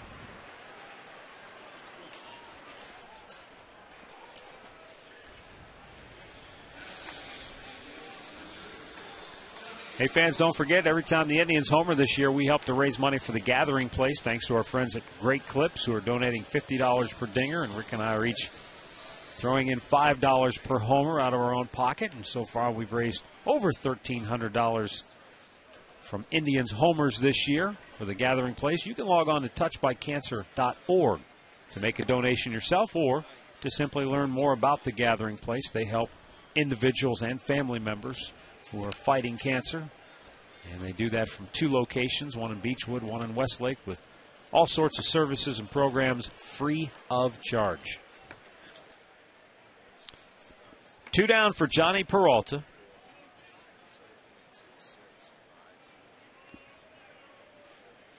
It was Peralta's fielder's choice that led to the Indians' only run back in the second inning.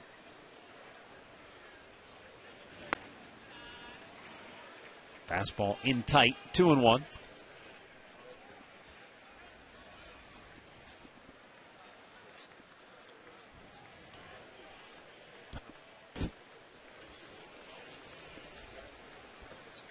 Mesh hasn't made as many pitches as Masterson, but they're piling up on him too.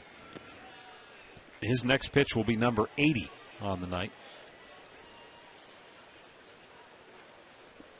Masterson right around 90. I think he's just above 90.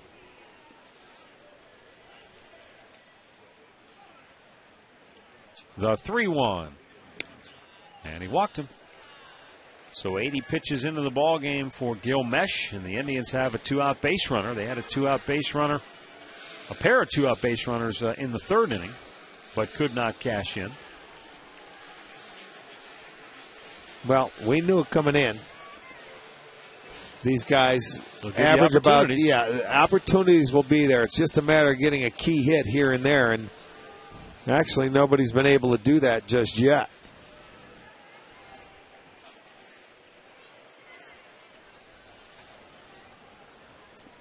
Rookie Jason Donald grounded out to second base his first time up. Tried to bunt his way aboard and fouls it right back. I like the thinking there with the third baseman playing back, if you can get the bunt down.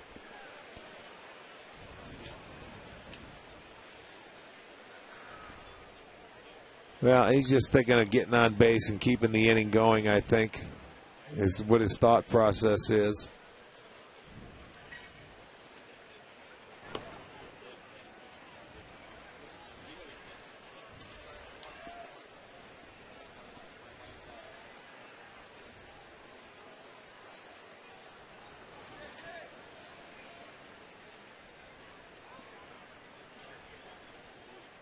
One strike pitch to Donald, and he rips it foul. Down that right side.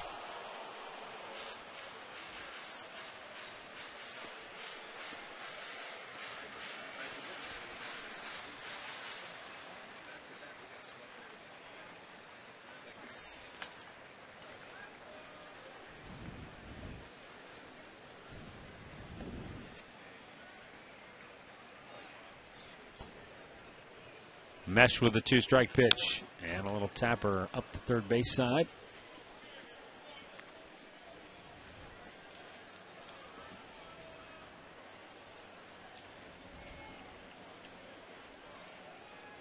So far from what we've seen, Donald seems to really want to stay inside the baseball and really work up the middle and opposite field with his stroke. You know, when you look at these two guys swing, now that I've seen Donald, Bouncing ball to third. Cayaspo goes the short way, and that'll end the inning. 4 complete from Progressive Field. It's Kansas City 2 and Cleveland 1.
Brought to you by McCafe Frappes.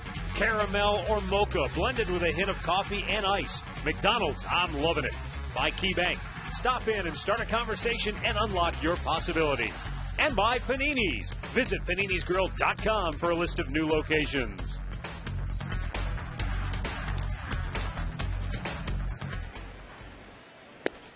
First pitch to David DeJesus is a breaking ball for a strike. And Justin Masterson. 2-1, Royals on top. Activity in the Tribe bullpen. I believe that is Aaron Laffey who is loosening. As DeJesus fouls it out of play. 0-2 the count. And this will be the 95th pitch of the night coming up for Justin Masterson as Aaron Laffey continues to heat up in the Indians bullpen.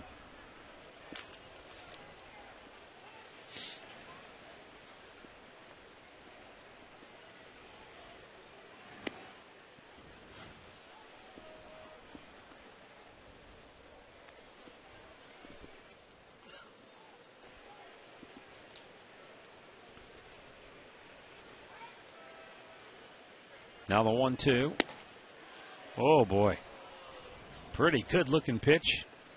But as we have seen over the years, it's the toughest one to get called for a strike inside corner. It is. I mean, we look at it, and that's a – gosh. That looked like a strike. You know, it really did. If hitters don't have to swing at that, then I'll tell you what, they're in pretty good shape. And now the count goes full. You know, I'll tell you what, if pitchers get that call, it's a totally different game. They'll be up there swinging early. They're not going to get to 2 strikes and let you get to that pitch. Payoff pitch. And DeJesus hammered that off his body.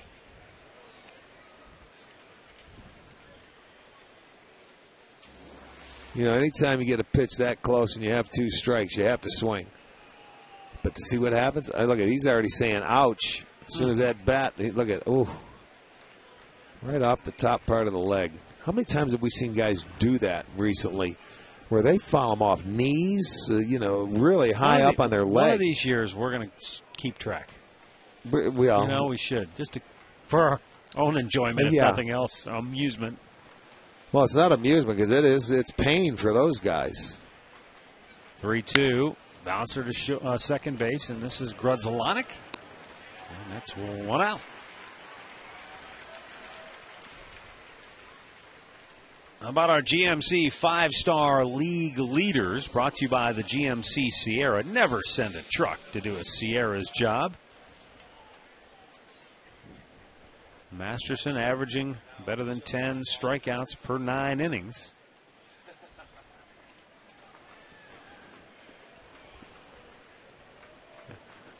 Billy Butler looks at ball one down low.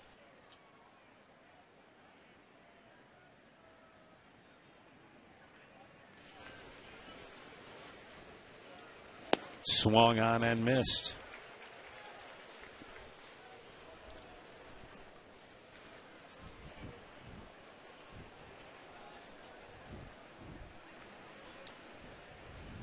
The 1-1 to Billy Butler. He blew it by him pretty good, even though that only registered 84. Fooled badly.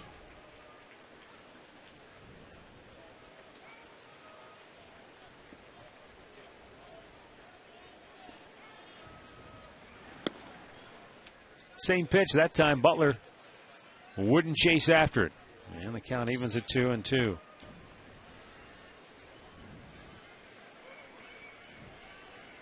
Butler came into this game 6th in the American League in batting average. Peralta, with a good strong throw, takes care of him here, 2 down.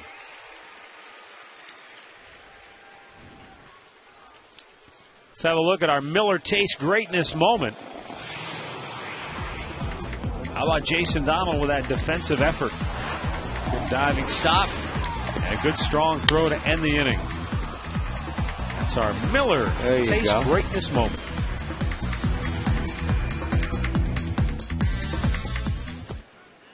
Jose Guillen 0 for 2. First time tonight that Justin Masterson has a chance to set him down 1-2-3.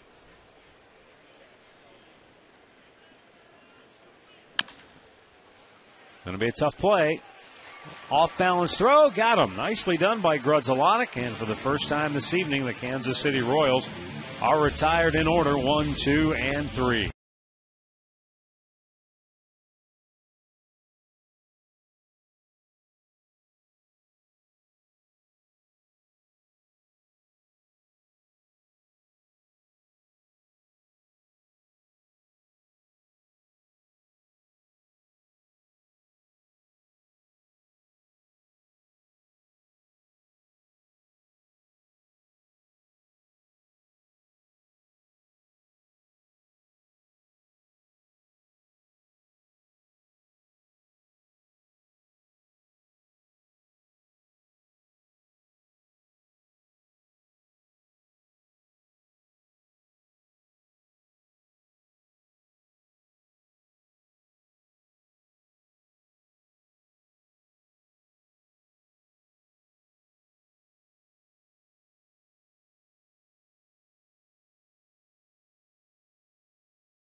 Royals lead it, bottom of the 5th inning here at Progressive Field.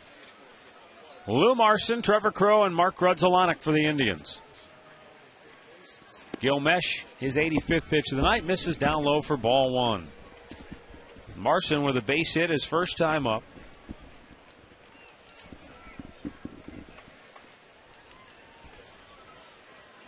And now he's 2 for 2. There you go. That's a good swing right there. A better aggressive-looking swing. Yes, it was. He's 2 for 2. That helps. And with that 2 for 2, just to give you an idea how much that has helped his overall batting average, he started the night 207, and with those 2 hits, he's up to 226. Well, forget average. Just look at the swing. He had a fastball, and that's what you can do. Fastball middle of the plate. We only have 3 hits. Lou's got 2 of them. Well, Trevor Crow has twice grounded out tonight. Runner goes. And a pitch is taken, and the throw bounces into center field. So Marson is safe at second with his 3rd steal of the year. Can't imagine that was a straight steal for Lou Marson. It sure was. Because I think it's because Mesh is about 1.5 to home plate, which is below average. And Kendall, as I said, doesn't throw. You can see he short hops him. Now that's a catcher steal on the base. Yeah. You didn't see Trevor Crow swinging, so that was certainly Manny Acta putting on the steal, trying to get something going. And I guess if Crow liked it, then, he could have swung at it. Well, he's in scoring position now with nobody out. Crow squares, pulls it back. It's low, 2-0. Indians leadoff hitters 3 for 5. Rest of the order 0 for 10. Lou, thanks. Lou's 2 for 2. He must feel not wanted up there. He's kind of out of the loop. He just threw his pad at us. Game over. He just threw in the towel. That's because he's out of crayons. Crow not bunting this time, and he lines it into center field. Marson around third. Didn't get a good jump. Now the ball's juggled by Meyer, and Marson will score without a play.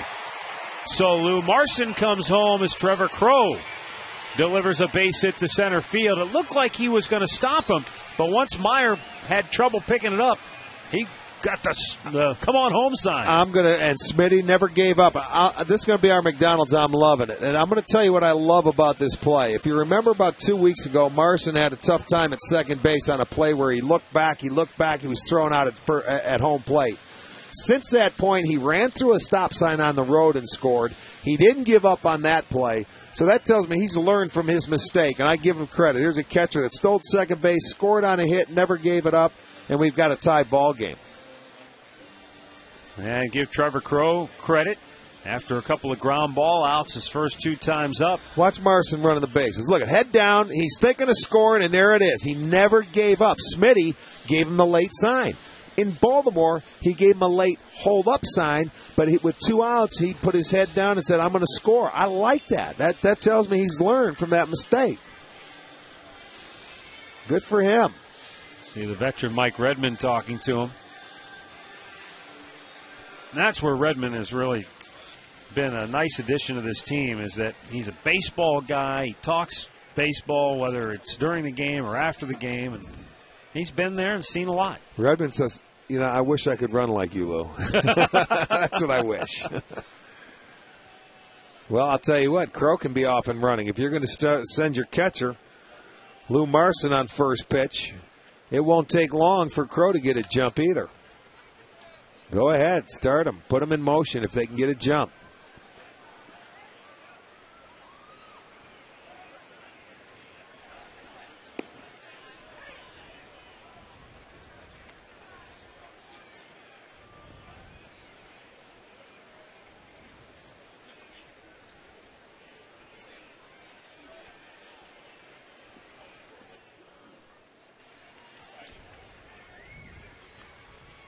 Oh, and might have hit Crow, goes into the photo well. See that? He's got to hold him close. You're applying pressure. He throws one away. Another error on Mesh. I know one thing. Butler never got leather on it, so it either hit Crow or it just missed everything. Well, that's what the running game, or, if you don't have a good move or can't control the running game, it'll put pressure on. Let's see. It hit him. It hit him on the backside. It sure did. The throw, trying to be quick, get it to first base. It gets Crow in scoring position. Now he doesn't have to steal. Now you can move him over. And Grudzelanek swinging away, 0-2 the count.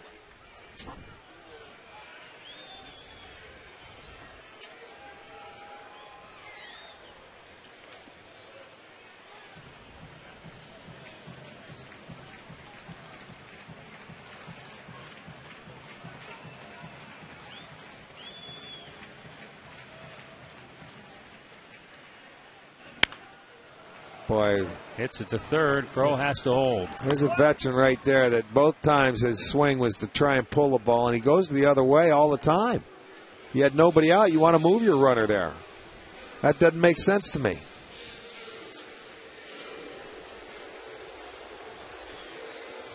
Brings up Shin-Soo Choo.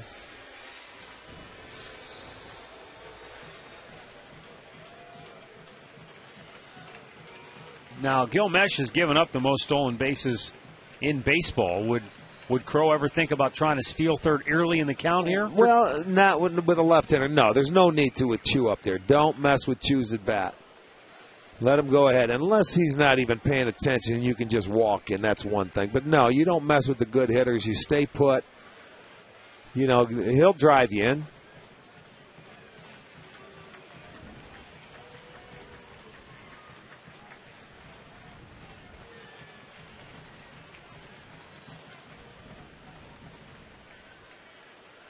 You know, left-handers, I mean, it's an easy lane for the catcher to see. There's no right-handed hitter, so it's a lot.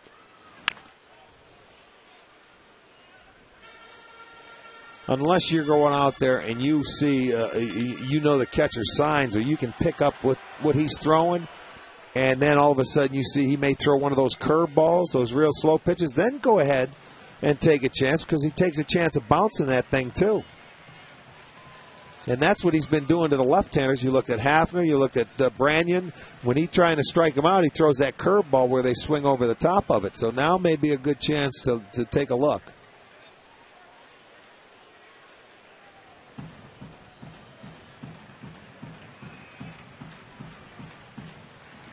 A little bit outside.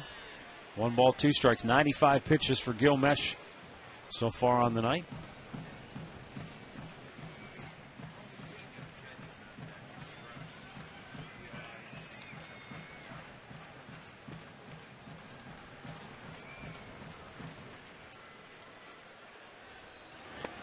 Good block by Jason Kendall there.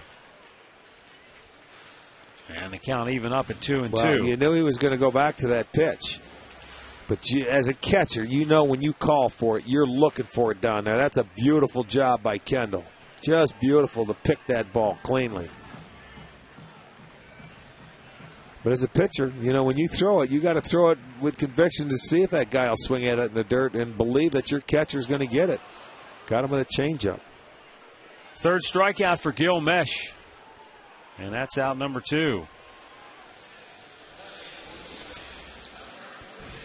He gets Choo to swing at something out of his zone. Changeup going down. And that will bring up Travis Hafner, who has seen 16 pitches in his first 2 at-bats tonight. He has fouled 9 of those pitches off. He has not swung and missed at a pitch from Gilmesh tonight. So hopefully what he has learned in his first 2 at-bats pays off here, as the Indians look to regain the lead here in the 5th with the go-ahead run in scoring position.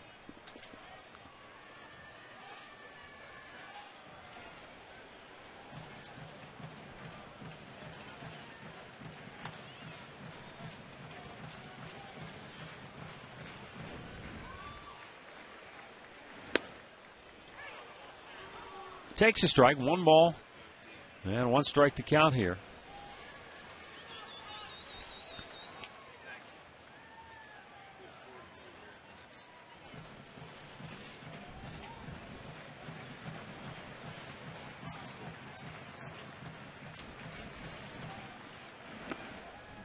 Down in the dirt, 2 balls and a strike.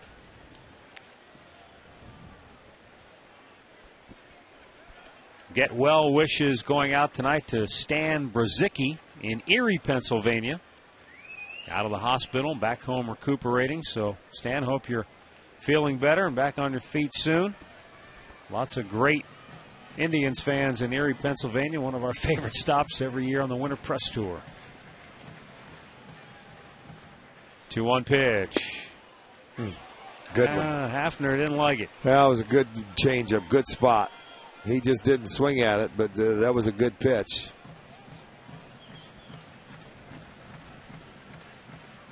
Gilmesh over 100 pitches on the night.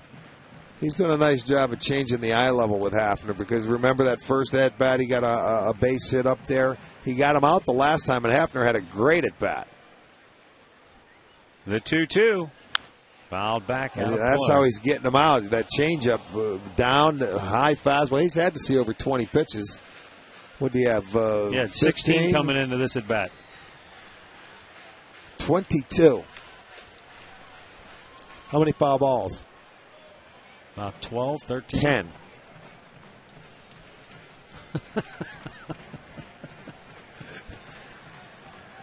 Here's the 2-2. Go ahead, run at second base. Missed inside. Kendall fumbles the ball, but Crow holds at second. After all is said and done, it looks like both starters are going to be out after 5 innings. Laffey's still warming in the Tribe pen, so he'll be coming on. And although there's no activity, I don't believe in that Royal pen. You can't imagine Mesh will be coming back after this inning. He's over 100 already. I wouldn't think so. Well, he's got to get through this inning. He's not done with it yet.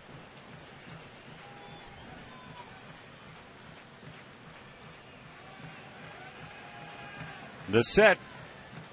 Payoff pitch. Ball 4. So 2 on, 2 out. Austin Kearns will be coming to the plate now for the Indians.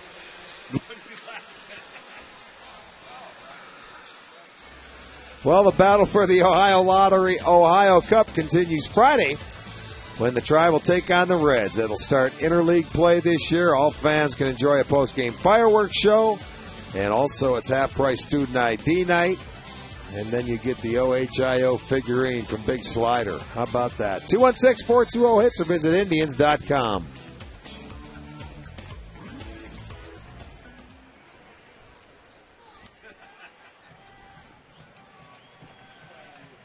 Austin Kearns hit by a pitch in the second inning and struck out his last time up. Fouls this one out of play.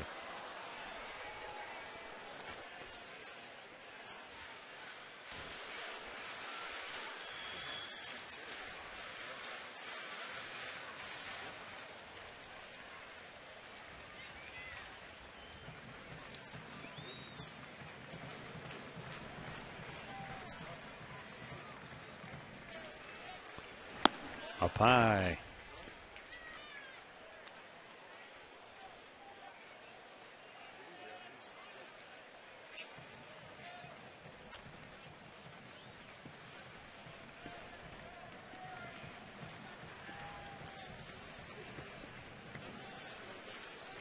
Two on, 2 out, 1-1 pitch. High pop, foul, and in the seats it goes.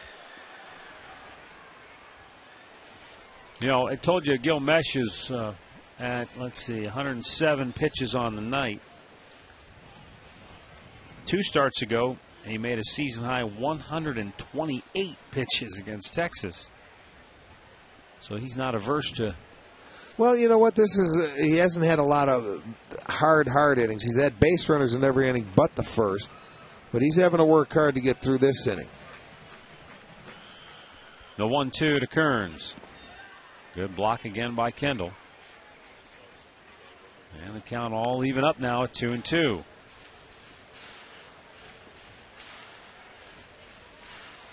So he's going to make at least 25 pitches here in the 5th inning.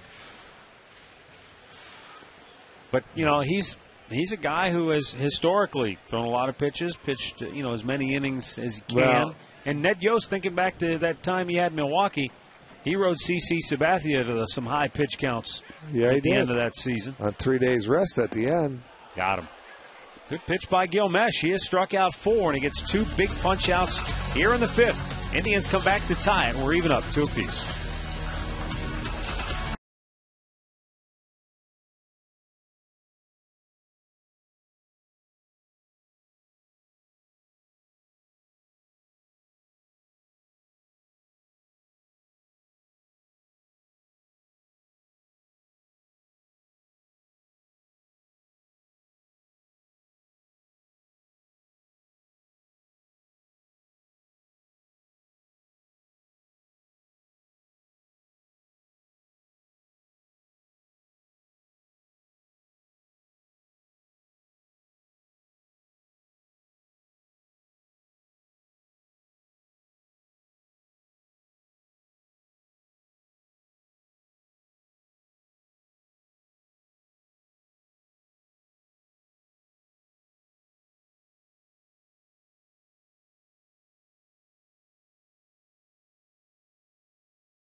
So head into your nearest mart where you'll find a huge selection and low prices every day.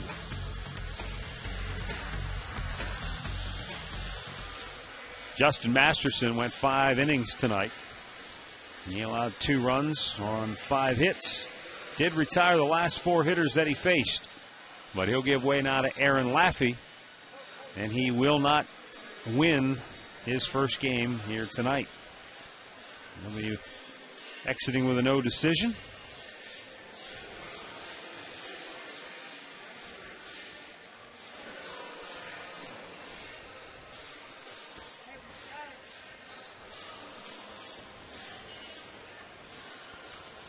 Four walks, 3 strikeouts for Masterson here this evening.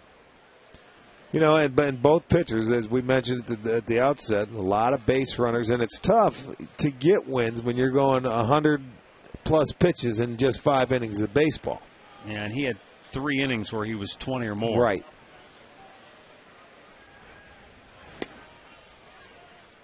And for Masterson, I think, too, there's a combination of he's got really good swing and miss stuff, but he's also got the kind of stuff that on top of that it's erratic.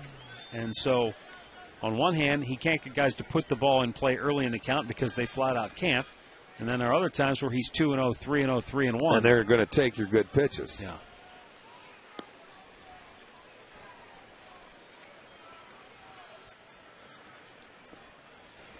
Alberto Callaspo has walked and grounded out. 2-1 pitch. Left center field. Long run for Trevor Crowe. Won't get it. Into second base with a leadoff double is Alberto Callaspo.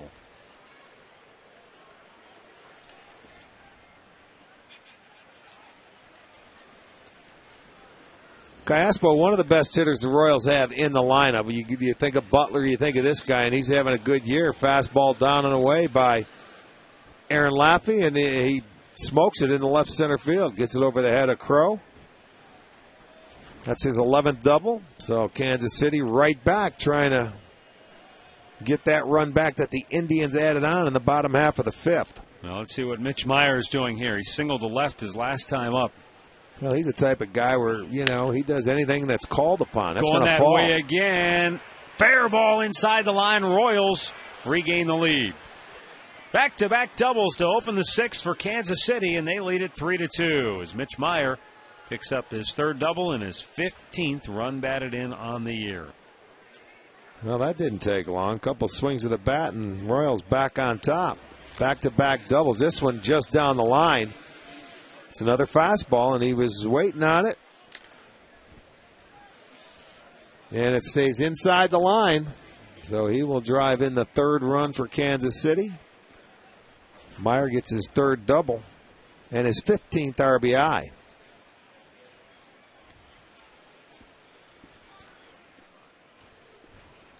Yuniesky Betancourt fouled that off the mask of Lou Marson.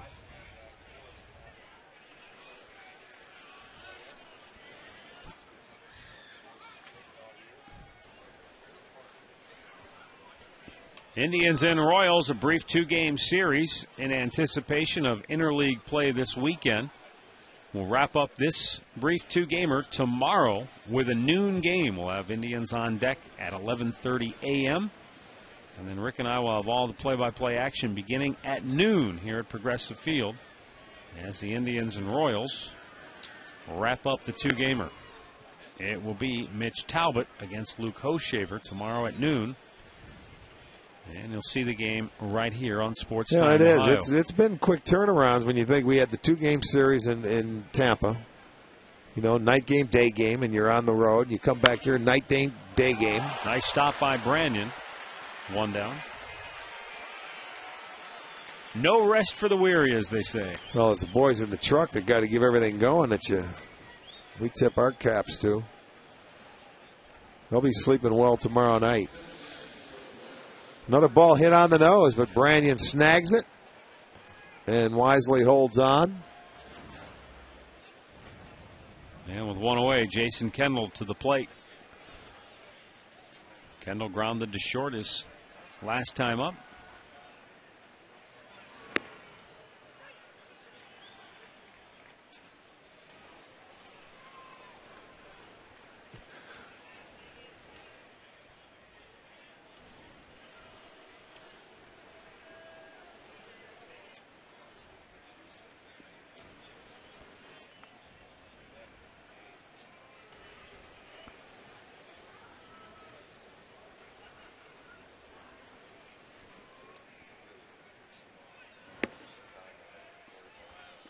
1 ball, 1 strike.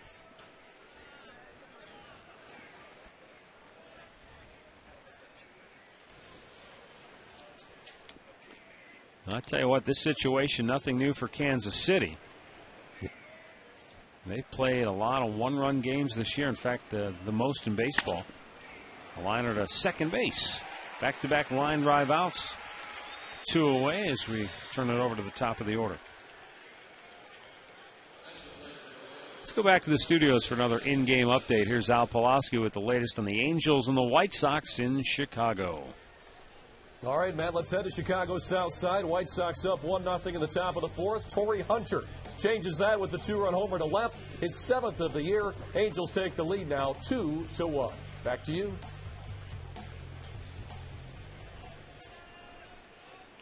Scott Pasetnik looks at a breaking ball for a strike. We just got done with Tampa Bay, who had played a number of 1-run games in a short period of time. But Kansas City's already had 16 1-run decisions this year, and they're 6-10 overall in those games. That's the most in baseball.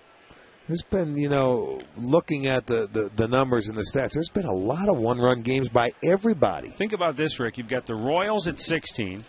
The Red Sox, Reds, and Mets have all had 15 1-run games. And there are 7 teams tied with 14 1-run games. That, to me, there's a lot compared to, I think, for normal. I mean, we're only in May, mid-May. Conversely, the Indians have only had 7 1-run games this year, and that's the 3rd fewest in Major League Baseball.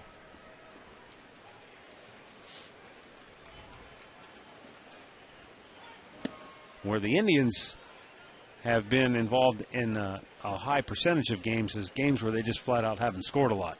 And that's not where you want to be. And that's where they are again here tonight, going into the late innings. 19 out of their 37 games are 3 or less. You have to have some kind of pitching staff to try and win, and they've won 2 of those games. Slice toward left. Kearns has it played perfectly, and the inning is over. But the back-to-back doubles restore a 1-run lead for Kansas City as we go to the bottom of the 6th.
Royals lead the Indians 3-2 as we go to the bottom of the 6th inning.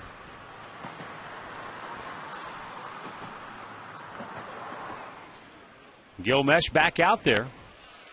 And his 110th pitch of the night is ball 1.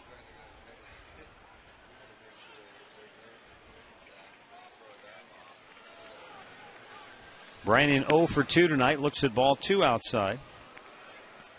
Indians have had their leadoff man aboard 3 times tonight, and in 2 of those innings, that leadoff man has come around to score.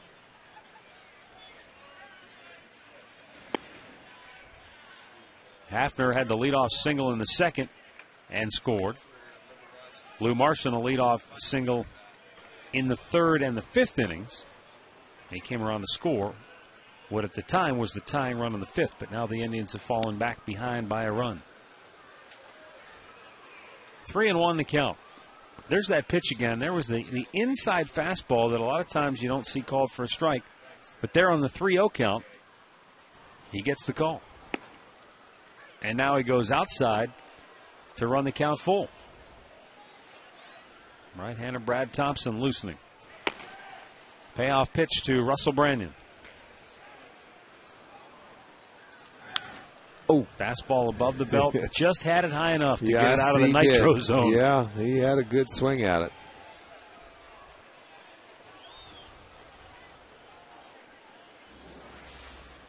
Watch this. Boy, oh boy, that could have went a long way. And it's ball 4. So the Indians get that leadoff man aboard once again. Time for our Toyota game recap, brought to you by your Northern Ohio Toyota dealers. For a dealer near you, visit buyatoyota.com. Mike Aviles with an RBI single to tie the game at 1. Then Trevor Crow's RBI single tied things up for the Indians at 2 apiece.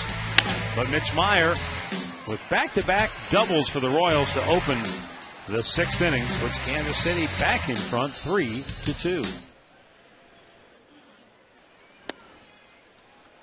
Inside ball 1 to Johnny Peralta.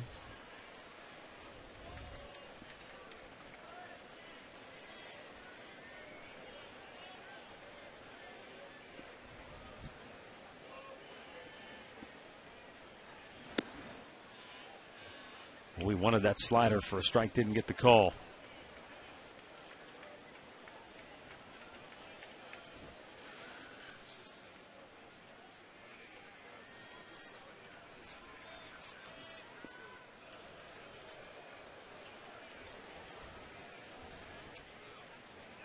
Peralta trying to run his hitting streak to 9 in a row.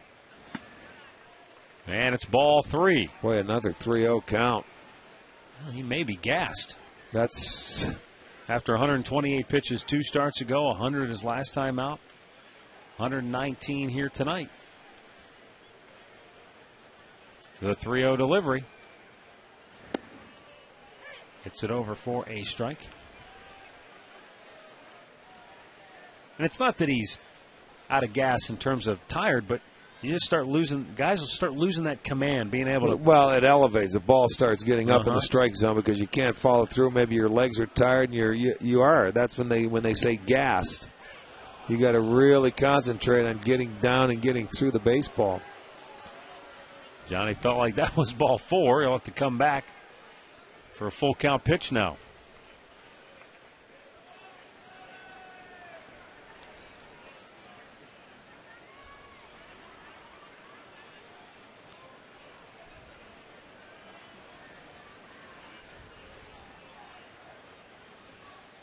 Payoff pitch. Peralta smacks it deep to left field. Pasednik looking up. It's off the fence. On his way to third is Russell Brandon. Strolling into second with a double is Johnny Peralta. And now the Indians have the tying run at third and the go-ahead run at second. And Johnny Peralta has run his hitting streak to 9 games in a row. Well, and this ball hit with a little authority. Johnny got out with that little toe tap. But, I mean, the second straight 3-0 count he's trying to come back from. He walked Brandon. Now Peralta doubles, and that's going to do it. Gil Mesh, 122 pitches on the night. Got a little tired, got the ball up in the zone. Peralta made him pay, and the Indians have something brewing. Mesh departs after 5 innings plus 2 batters. Timeout with the Royals in front, 3-2.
New pitcher Brad Thompson coming on for Kansas City for the 10th of time this year. No wins, 2 losses, ERA 3.65. He's walked 3, struck out 7 in his 12 1/3 innings of work.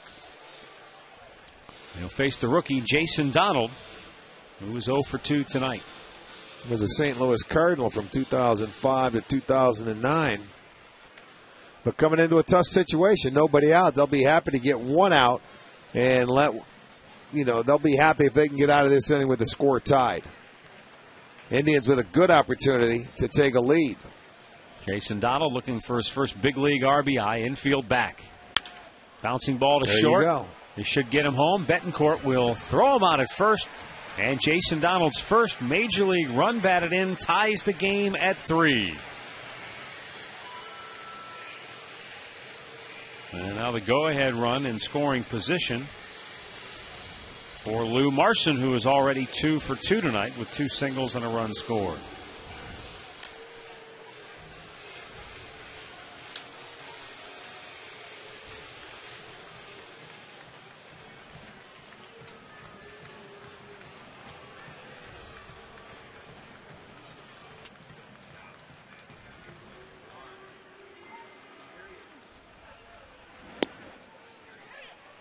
First pitch strike from Brad Thompson.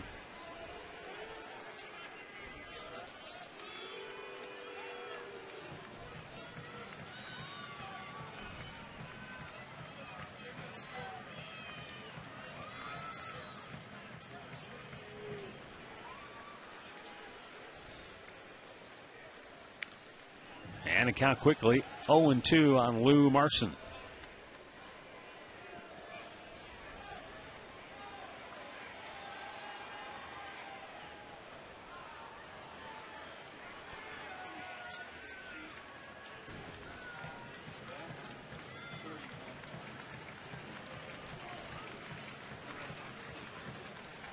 Oh, 0-2 pitch.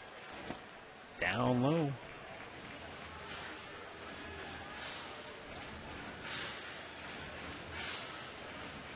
Dusty Hughes, left-hander warming for the Royals.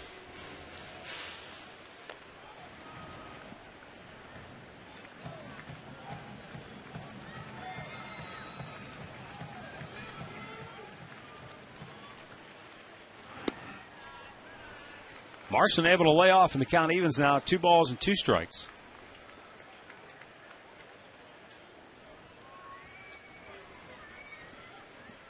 Brad Thompson, formerly a 16th round pick of the St. Louis Cardinals back in 2002.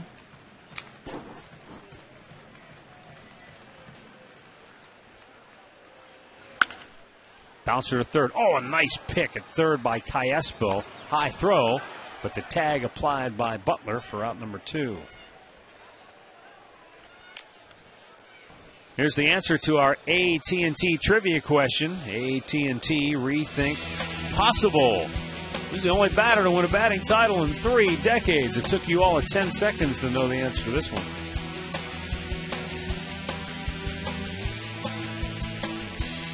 '76, '80, and '90.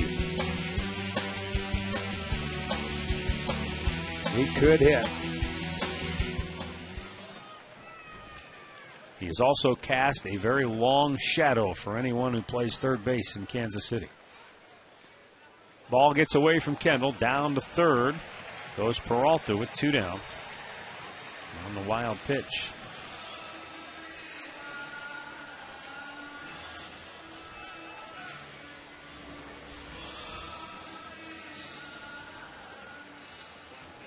Little changeup on the. And Jason tried to backhand that ball and didn't scoop that one.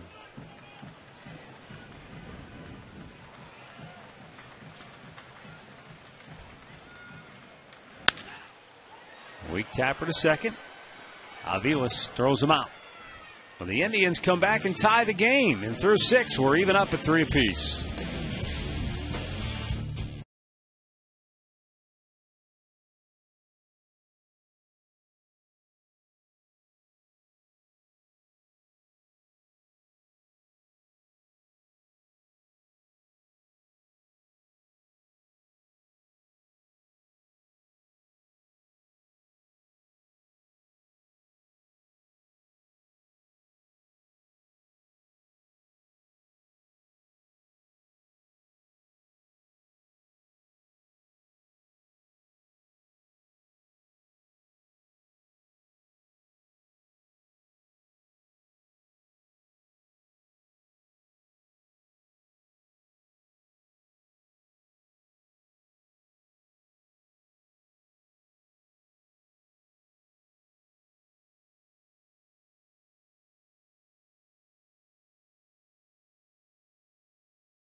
Sierra from GMC. Never send a truck to do a Sierra's job.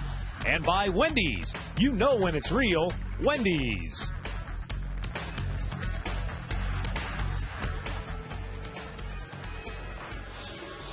3-hour score as we go now to the 7th inning at Progressive Field. And the Indians go back to their bullpen after Aaron Laffey worked an inning of relief, allowing 1 run on 2 hits. Chris Perez will come on in this tie game. He'll face Mike Aviles, David DeJesus, and Billy Butler for Kansas City here in the 7th.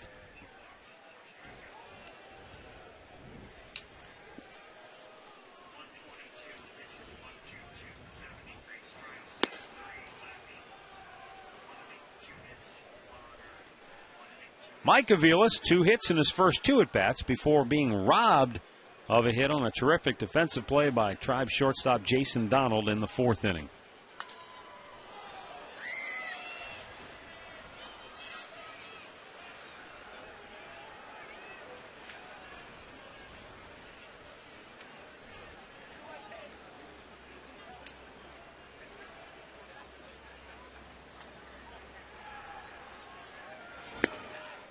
Caught the outside corner, and it's 1-2.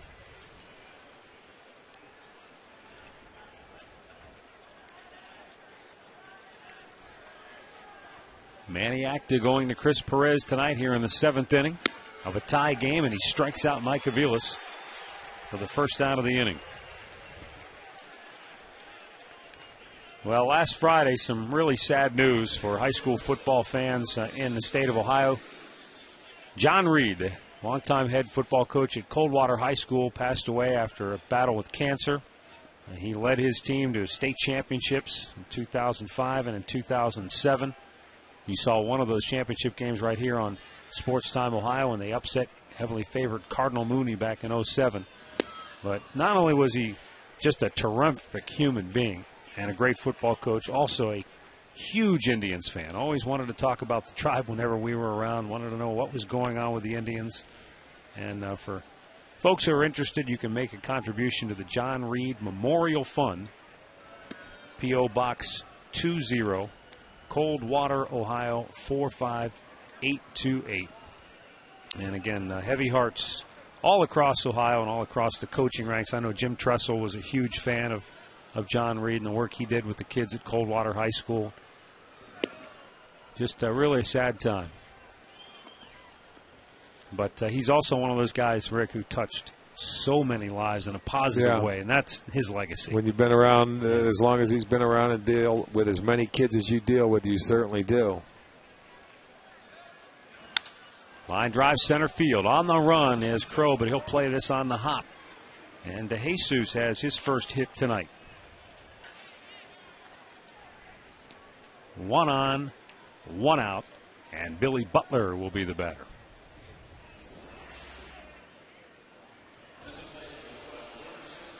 DeJesus went down and got a little old fastball, maybe a little too much of the plate on that one, but it was down in the strike zone. Royals now with 8 hits on the evening. Indians have 5. Royals have made a pair of errors. That's how one of the Indians' runs scored back in the 2nd inning. Fouled back by Butler.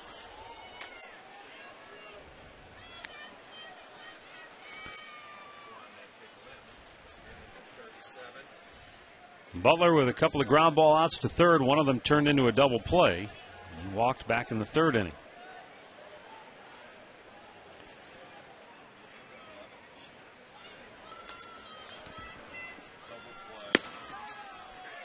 Caught the outside corner. And the count is quickly 0-2.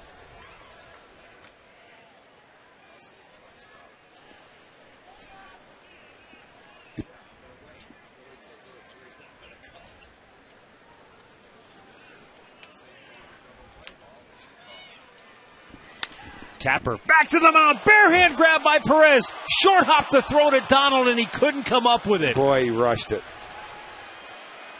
You know, he made a great barehanded catch, but you cannot. You got to get the first one. And he short hopped Donald out there at second base, and he just couldn't get the handle on it. That's a double play ball. Watch, he rushes it. He had plenty of time. He was not even out of the box. You don't have to rush the throw. You know what guy's covering before you even make the play. Look at, he's upset with himself. He realizes what he did. But that's what happened. Look at that barehanded grab. That's what happens to pitchers. They get in a hurry. And he just couldn't come up with it, and he realizes he made a mistake. Okay, so the Indians' first error.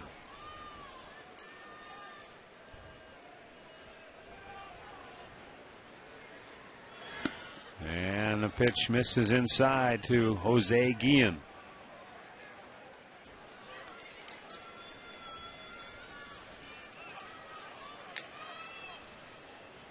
Guillen 0 for 3 tonight. He didn't even want to swing, and he punches it in front of the plate. He's lucky he hit that ball. Might have hit him in the ribs. That was bizarre. On a 1-0 count, Guillen got completely sawed off. That ball would have hit him, I think, if he didn't hit it. I'm telling you, it was that close. Watch this ball running in. It would have hit him. Right. It would have hit him. He's lucky it hit the bat. He is fortunate because he just figured he was going to get something away. It's not so much that he really swung at it. He started at it, and then he had nothing. Right. He had no I think choice. He's glad he hit it. Even though he's embarrassed, I bet he's glad he hit it because he could have broke a rib. Callaspo fouls it out of play. He doubled and scored back in the 6th.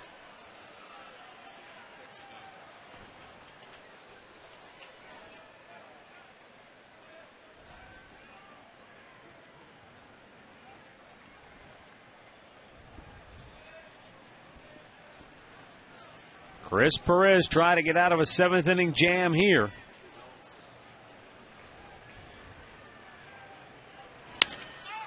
Popped in the air, center field. Crow in, inning over. So the error does no damage. And we've reached the 7th inning stretch, tied at 3.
Opening soon, and log on to paninisgrill.com and you can get a list of all their locations.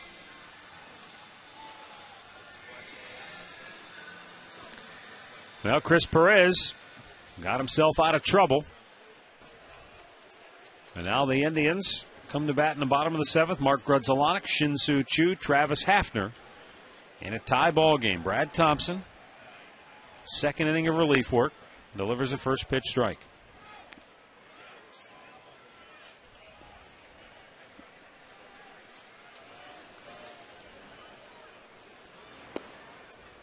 over but low. 1-1 the count.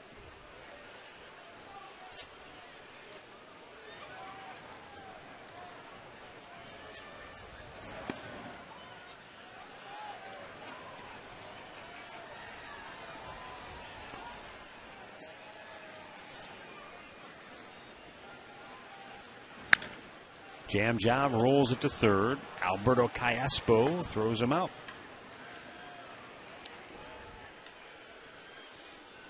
Browns fans, your kids can learn to play like the pros at the Cleveland Browns Youth Football Camp. Children ages 8 to 14 can learn the football skills they need at the Browns training facility in Berea, June 21st through the 25th. Space is limited, so log on to clevelandbrowns.com and register today.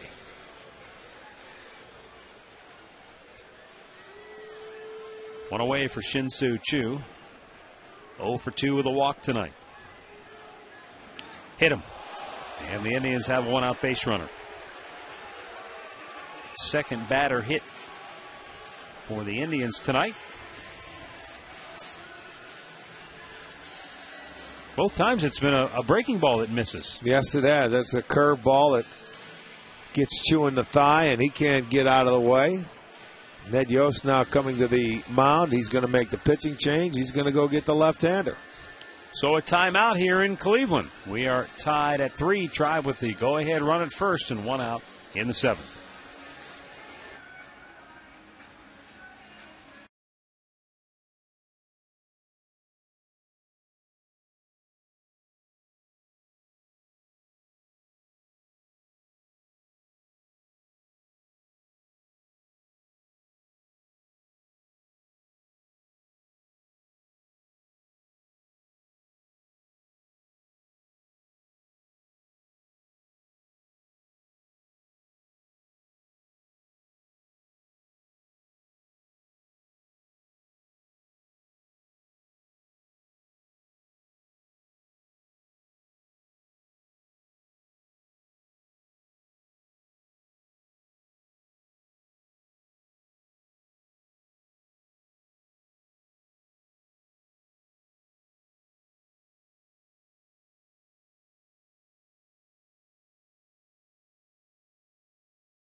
Three our score.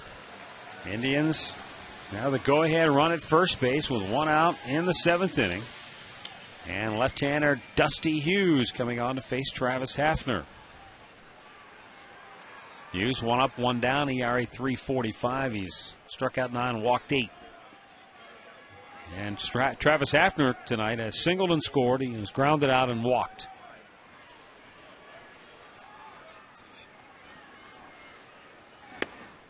And takes the ball down low.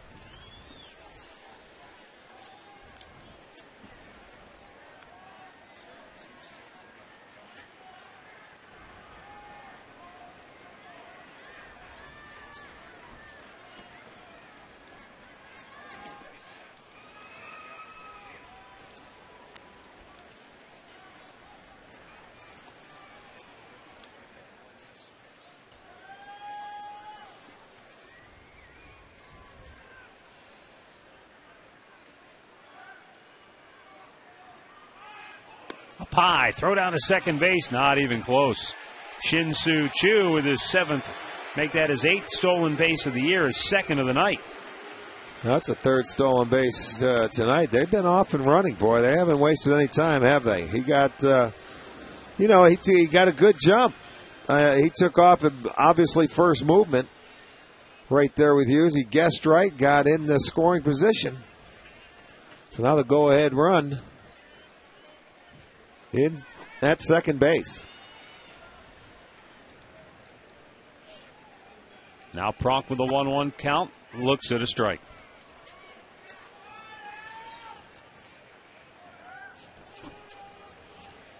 Hafner with a chance to drive in a run here. He had Chu in scoring position in the third and grounded out. Well, I think Kendall wants to go talk to him here in this situation, because if they can get Hafner out here with first base open, Chu out there, they can pitch around Kearns or walk him, because you've got the left-hander Brandon coming up after him. So they're just trying to get all on the same page. We talked about earlier with the fact that Masterson and Mesh allow a lot of base runners in their starts, that teams would have the opportunities. Well, that was the case tonight. Kansas City 2 for 13 with a runner in scoring position tonight. The Indians 1 for 11. Yeah, there's been 16 runners stranded between both teams, and here we're in the bottom of the seventh. So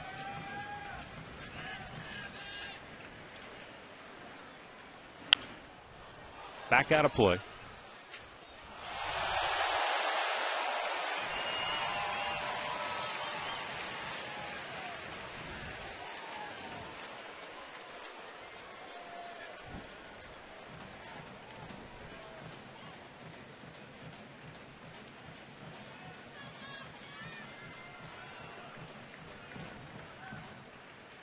The 1-2 to Pronk. Slow breaking ball, punched it through the hole on the other side. Coming around third, Shin-Soo Choo. He will score the go-ahead run. And Travis Hafner delivers his 12th run batted in on the year, and the Indians have the lead. I think Travis had that same thought in mind, thinking, okay, they're not going to give me much. They're going to make me reach for the ball. They're going to want me to pull it. And he just slapped it in the hole between short and third. Chu, an excellent base runner, off and running, got a great jump. Watch this. That breaking ball might have been elevated a little bit to enable Travis to get out there and get a good piece of it. But a nice job of staying on the ball, taking it the other way, so the Indians take a 4-3 lead.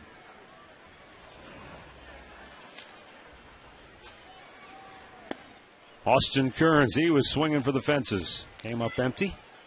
He's 0 for 2, couple of strikeouts after he was hit in the head by a pitch in the second inning. It was a curveball, but nonetheless it hit him right on the ear flap near his eye. It was very close to being worse than it was.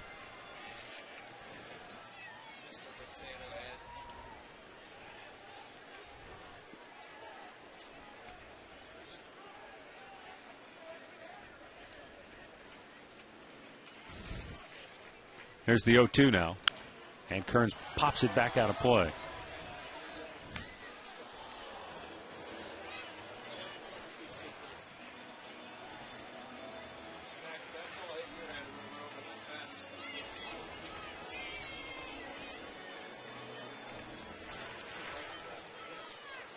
Austin Kearns with a runner at first, one out, down on the count 0-2. Big tapper. And Betancourt throws out Kearns. Hafner goes into scoring position, 2 away. And Russell Brandon will be the batter. Well, the battle for the Ohio Lottery Ohio Cup will continue Saturday night when the Reds are in town this weekend, and you can celebrate the state with interactive activities from Nassau's Glenn Research Center and a special performance by the Ohio State University Alumni Band. Plus, all fans are going to receive a Slider OHIO figurine. That'll be Saturday night against the Cincinnati Reds. Tony Sipp looks like he's ready to come into the ball game as the Indians have now surged ahead. Russell Brandon 0 for 2. He walked and scored back in the 6th inning.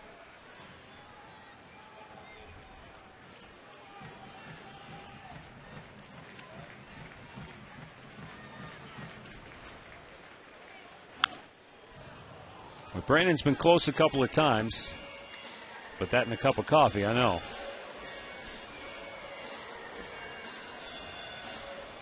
Well, and we talk about when you're hitting and good hitters, when they get pitches and you're in a good groove, you don't miss them. When you're not, you foul them back, or you just don't hit them, or you swing through them.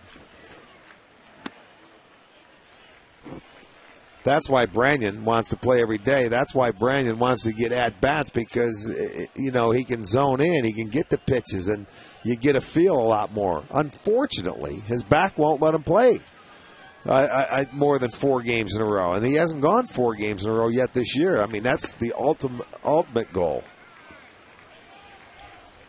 Plus, the other thing, too, is, imagine you've got a back that's bothersome. Not just sore and creaky, but, a bad back. It hurts. And then the one thing that you have to do every night is go out there and swing. And swing hard. Well, he does. I'd like to try it. For the kind of money they're paying? Exactly. Is that what you mean? No kidding. I'll blow my back out. No big deal. 2 on, 2 out as Brandon draws the free pass.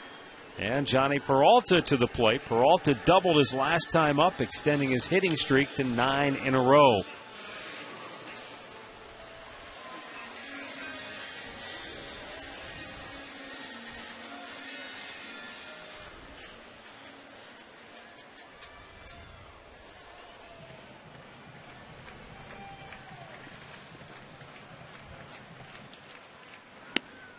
And it's outside for ball 1.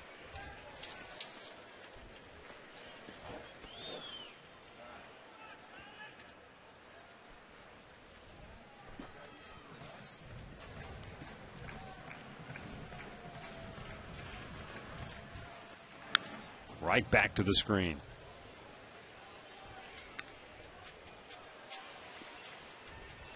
Brian Bullington is loosening for Kansas City. With 2 down, and the Indians have 2 aboard. They lead it 4-3.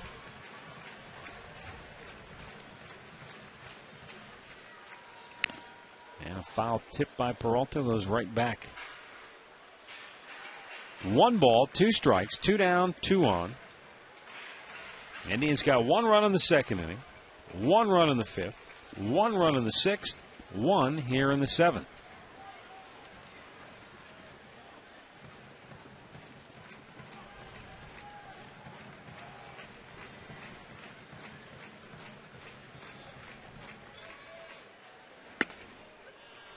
Two balls and 2 strikes now.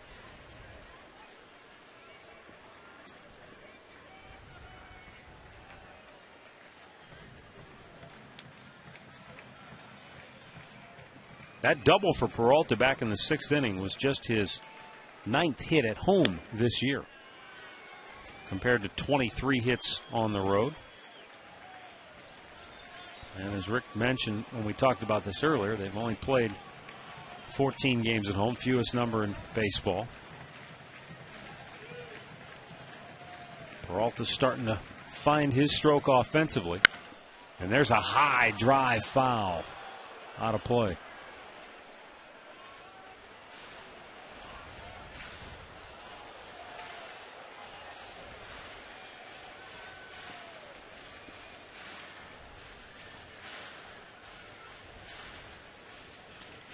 Gilmesh, the starter for Kansas City, went 5 innings plus 2 batters in the 6th. He allowed 3 runs tonight on 5 hits, walked 4, struck out 4. Brad Thompson gave up 1 run in relief. Swing and a miss, and the inning is over. 7 complete from Progressive Field. Indians now in front 4-3.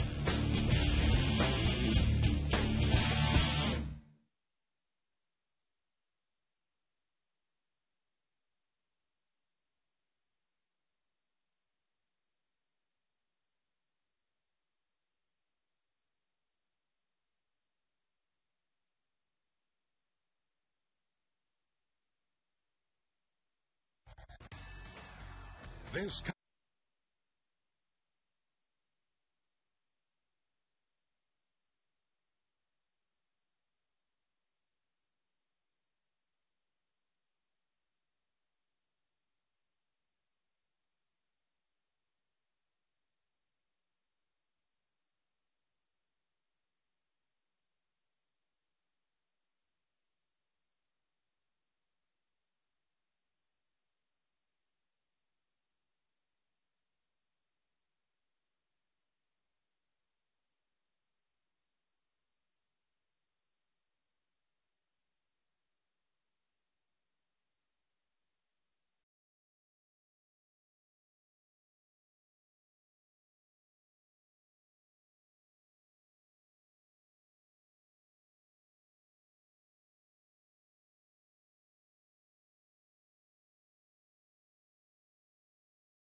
of the Cleveland Indians and may not be reproduced or retransmitted in any form. And the accounts and descriptions of this game may not be disseminated without the express written consent of the Cleveland Indians.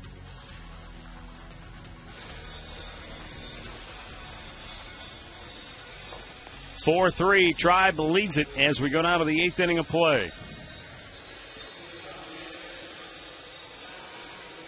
Tony Sipp coming on to hold the fort.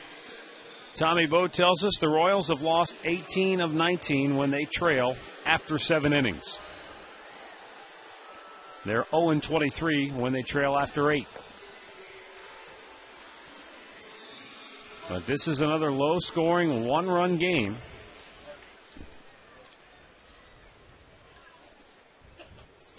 Bottom third of the order due up for Kansas City here. Mitch Meyer, Unieski Betancourt, Jason Kendall.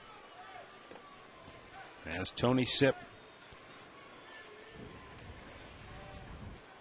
delivers low for ball 1.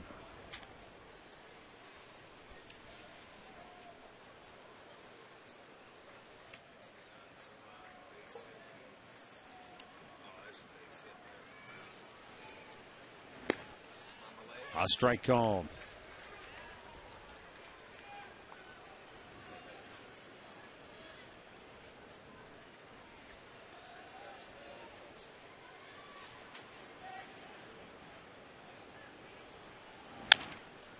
Over in front of the Royals dugout.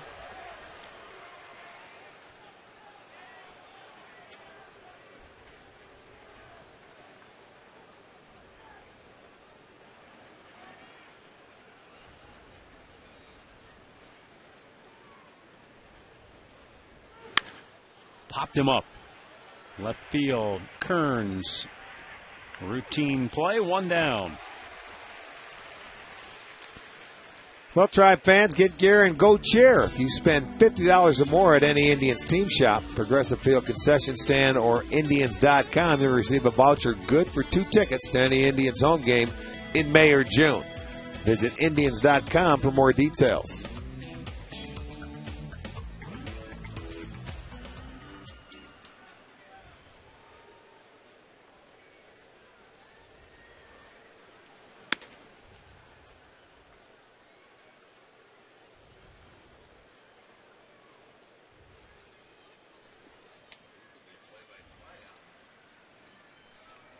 Unieski Betancourt, 0 for 3 tonight. He had a liner to first his last time up. High drive, fairly deep center, but Crow has room, and that's out number 2.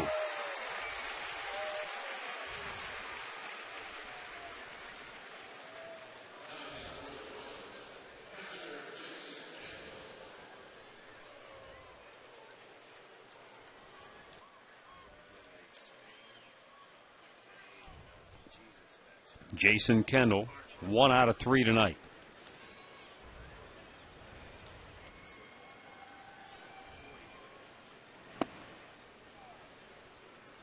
One ball, no strikes for Jason Kendall. He had a swinging bunt single that led to the Royals' first run in the 3rd inning.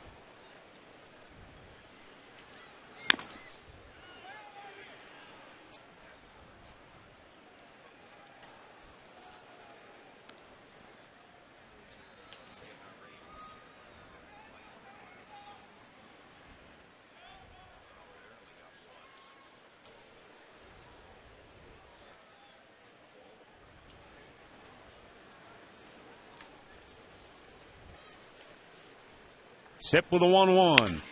And a bouncing ball to short in the hole. Donald gets up, throws, and Kendall beats it out. That's okay. He did everything in his power. That was an excellent try. The old pop-up slide. One thing I like about this kid, from what I've seen so far, every throw seems to be on the money. He's thinking about it, pop up, get rid of it. But right there, you know, didn't do too much, didn't try and overthrow it. The throw was right there, but you just beat it out. Good play.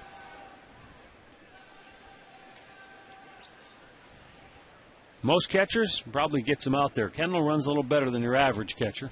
Not a speedster, but he's not hauling a wagon down there either, like some guys we've seen. Well, Benji Molina would have had him by a few feet. Victor, yes, that's great. That's exactly right. Garko. Scott Pasetnik singled and scored in that third inning. 2 balls, no strikes.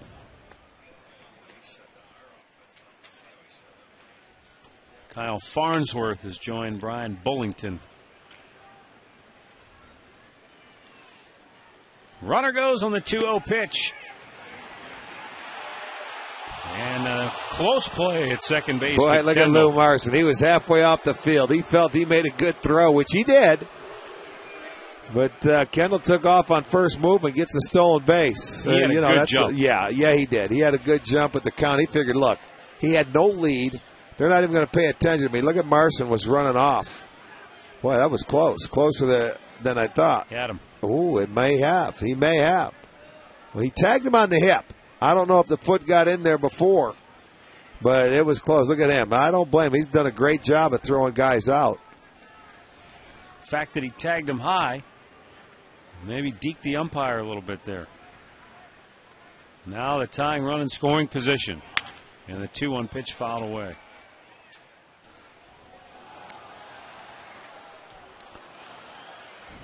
Let's take one more look at it and see what you think. I know that the tag, here comes. It's tough. He's got him. Ooh, he might have had him. But you see where the umpires stand on the inside of that infield. They're looking like trailing that play. That was close. Either way. Struck him out. Tony Sipp with some high heat. And the Royals strand a runner in scoring position. We go to the bottom of the 8th, 4-3 Cleveland.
Trevor Crow, new pitcher on for Kansas City. It's Brian Bullington.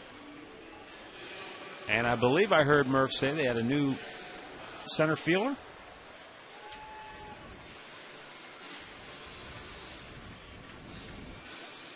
No.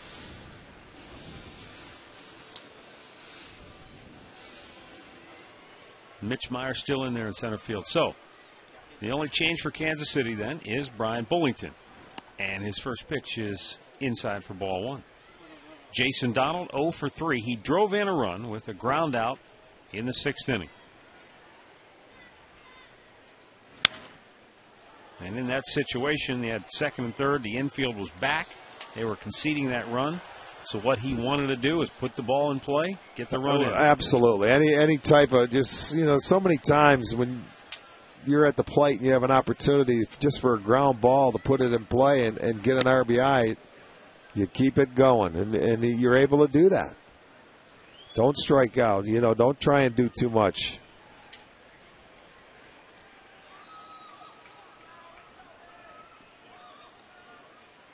Bullington was the losing pitcher last night in his first appearance as a Royal.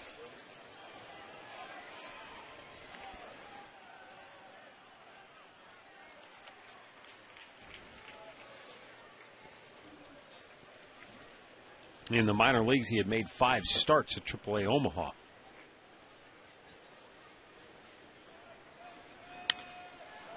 Ground ball to second base. Mike Aviles will throw him out. 1 down. Don't miss Tee It Up Ohio Thursday nights at 6 right here on STO HD. Jimmy Hanlon and Mike Cairns explore some of the best courses in Ohio, and now they want to put gas in your tank.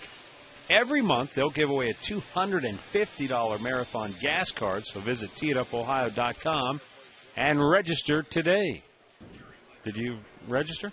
I did not. I was talking about reading that article in the paper today, Jimmy Hanlon in the Plain Dealer Sports page. You see it? Second page? Did not. Check it out. I was going to go get a paper, but I think Hanlon bought them all. There was none available out in Geauga County.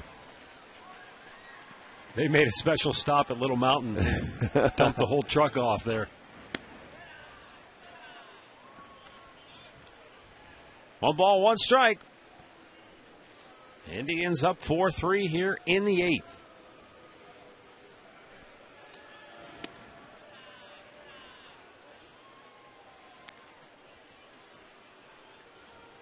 Kerry Wood, Indians closer, loosening.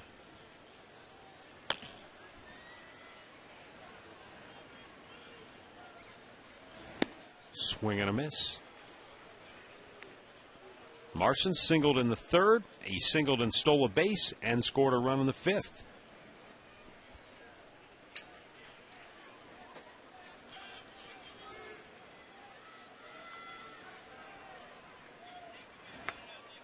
Low and away.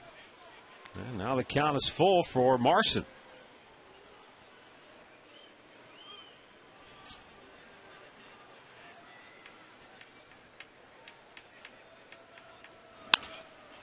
Fastball popped in the air to center.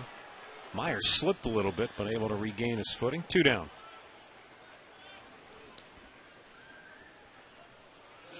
It's funny, listening to you talk earlier, I don't remember who we were talking to at the time about playing conditions at old Cleveland Stadium. I was talking to Frank White. That's who it was, yeah. Just how, we're so used to seeing these ball fields now. They're manicured to perfection. Yeah, every one you go to, they're beautiful. And not that, Bossert and company didn't try their hearts out at old Cleveland Stadium, but yes, they did. They weren't exactly working with a perfect canvas. Well, I'll tell you what, that field was never in good playing shape. Oh, it was funny too because you were talking about how the outfield, it would clump and uneven puddles and all the different types always of things. wet. And then you said, well, what about the infield, Frank? It was probably okay. And Frank said, He said he remembered diving one time and turf rolled up under his jersey. And he says, that wasn't bad, but it was spray painted green because of the football. Even grass. Well, it was football.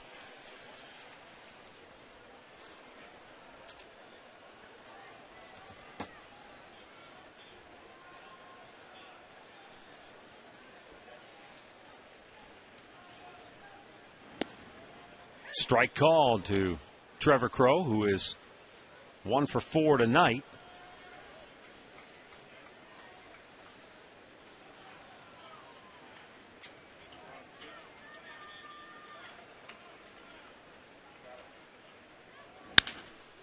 And bidding for a second hit, he's got it. A 2-out single here in the 8th for Trevor Crow.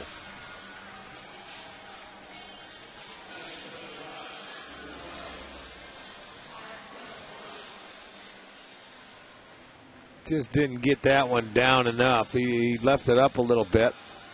Trevor Crow took advantage. So he has 2 hits tonight. Now this would be a great time to try and take off. Let's see what the move is like. You've got 2 outs. You've got the lead. You're looking for maybe an insurance run. Let's see what Bullington's move is like. They already have 3 stolen bases this evening. Up and in. And Grudzielanek did good to spin out of the way.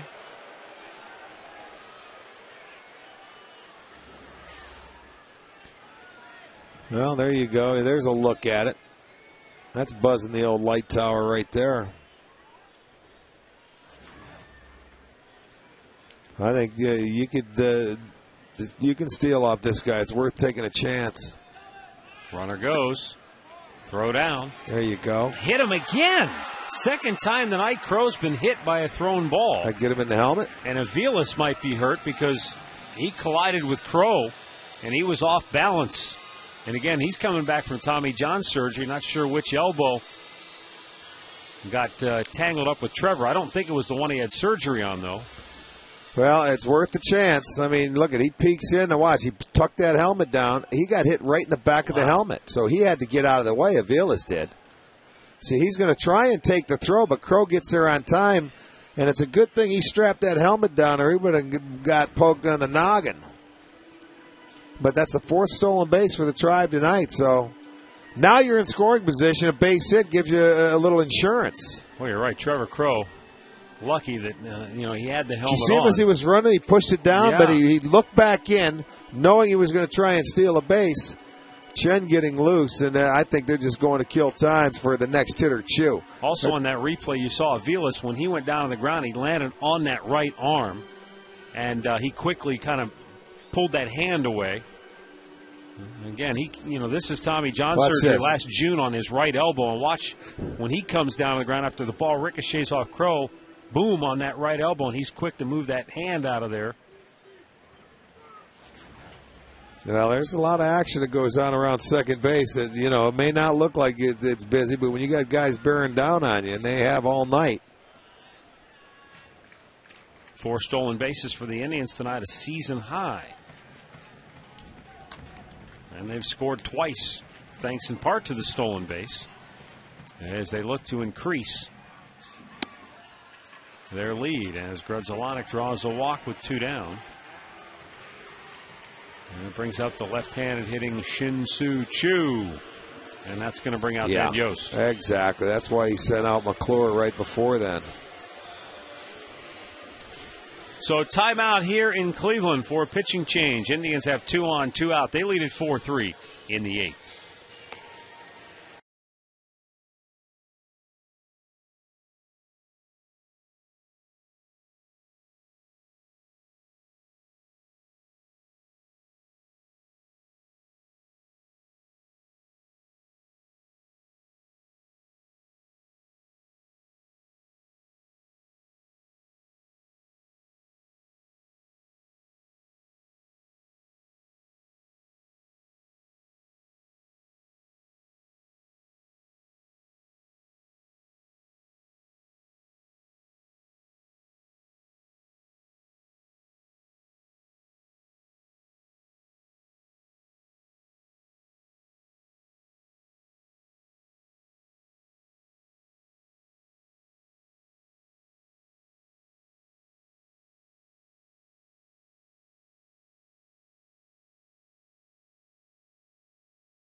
Four-3, Indians on top. They've got 2 on with 2 out. Batting in the bottom of the 8th. Shin-Soo Choo, the batter. Bruce Chen, the pitcher. Great 8th time this year for Chen.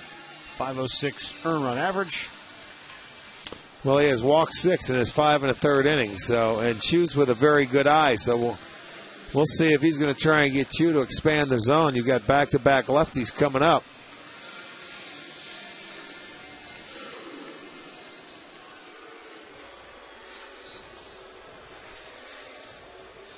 Boy, the Indians would love to tack one on here. Chu scored the go-ahead run in the 7th. He was hit by a pitch, stole second, came around on Travis Hafner's RBI single.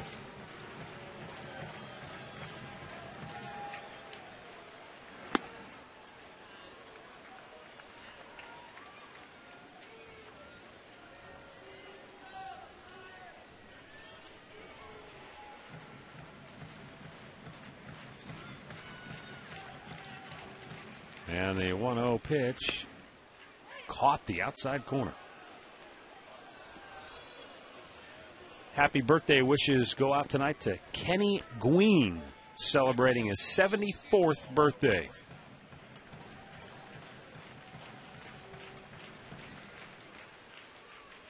One pitch. Check swing foul back to the screen. Little belated birthday. Got the message, but didn't get it on the air, so I hope you had a good birthday, Kenny.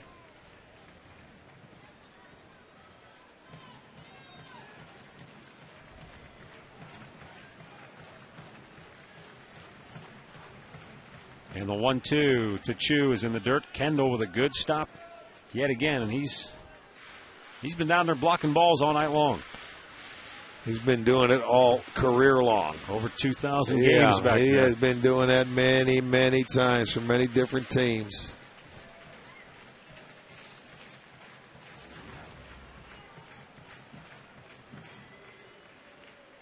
Two pitch. Fouled out of play. I just had this vision of Jason at home and his wife or somebody tosses him the car keys and it's a little short and he goes down into that. Oh, boy, yeah. Well, you're doing it that many times in your life. Yeah, if something gets thrown at you, you go to block it if it's short. You just immediately go down, loaf of bread, whatever. There you go. I knew this would be a good battle because Chu has got a very good eye, so he's going to make him work. Gets it up to the full count. The runners get an opportunity to take off.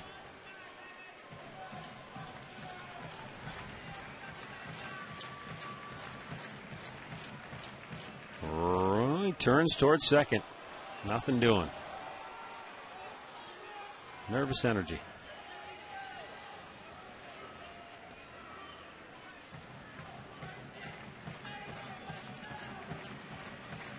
Now the runners go. And Chu fights it off.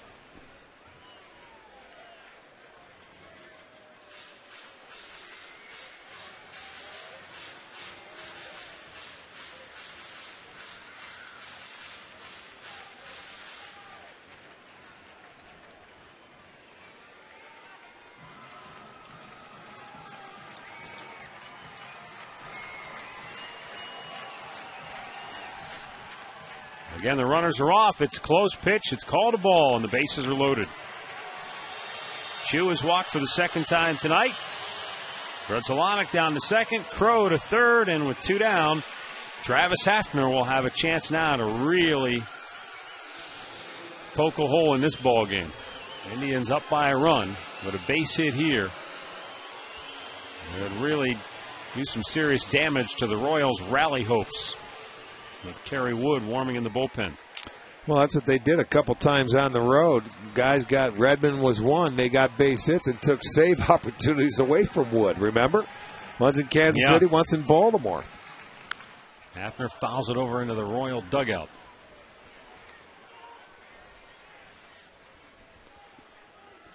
Pronk Singleton scored in the second inning.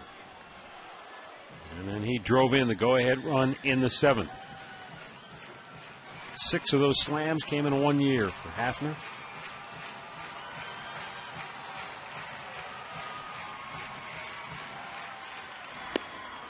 Tried to hold up, went too far. It's 0-2.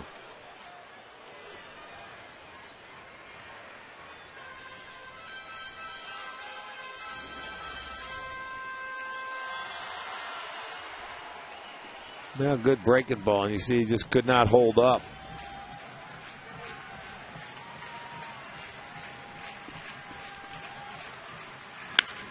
punched it down the left field line. Long run for Posednik into foul territory. Couldn't get to it. Looked like it hit the railing and then shot back out onto the field.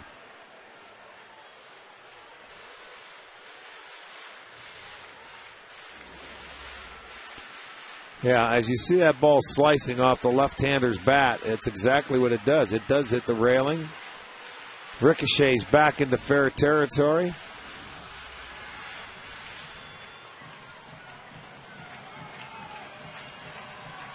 Bruce Chen has Hafner down on the count. No balls, 2 strikes. Bases loaded, 2 down. Indians on top by a run. Struck him out looking. Indians leave him loaded. We'll go to the 9th. 4-3 Cleveland.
Four 3, Indians on top as we go to the 9th inning. And Kerry Wood will try to close it out for the Tribe.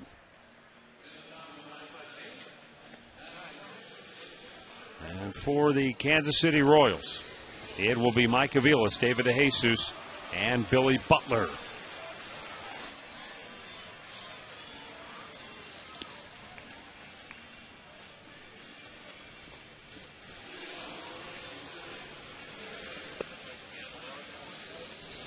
Indians trying to hang on for a 1-run victory.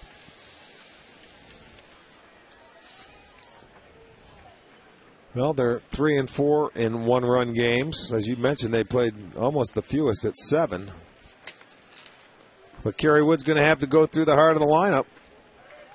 And while it's only a 1-run game, that 4-run mark has been the magic number for Cleveland this year.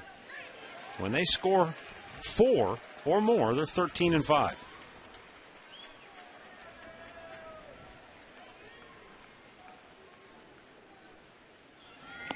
Check swing. Did he go? He did not.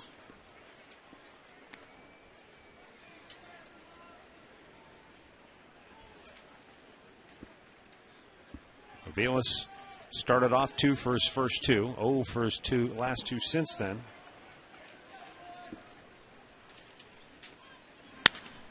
Line to right. This could be trouble, and it is. Into the double, into the corner it goes. Chu giving chase. Aviles going to go for 3. Grudzielanic's relay, not in time. It hit him, scampers away, but not far enough as Wood is there to back it up. So Aviles, the tying run at third base with nobody out here in the 9th inning. Well, I'll tell you what, Mike Aviles, he took off. It's his first triple, but he took off out of home plate thinking triple. because he had that in vision. It was a high fastball, and he just sliced it down the right field line. It just got inside the line by the time Chu could get over there. It kicks off the wall. He was aggressive, and that ball hit him. He got in there. He would have been safe anyway, but I'll tell you, he thought about it all the way. You can see that's got triple written all over it. And this is not normally a good triples park, but there it is, the tying run, 90 feet away. Well, he's got his work cut out for him now. David DeJesus singled his last time up. Indians infield partway in.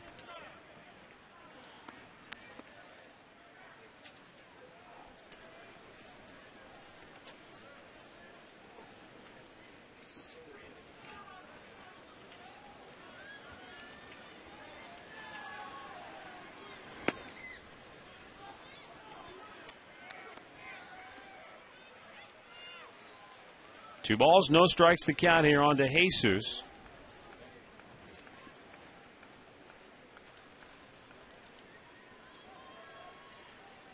And the 2-0 pitch is a strike called.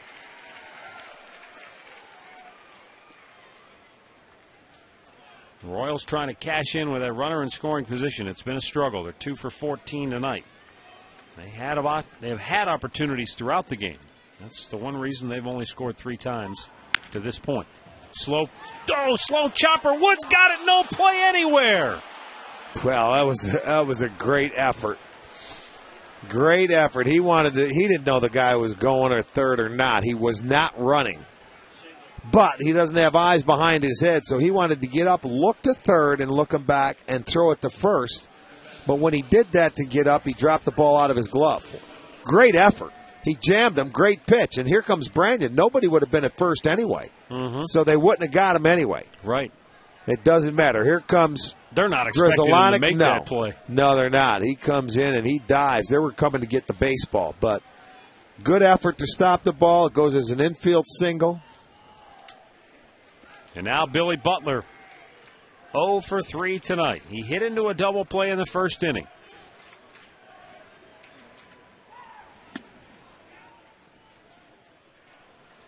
Middle infielders, double play depth.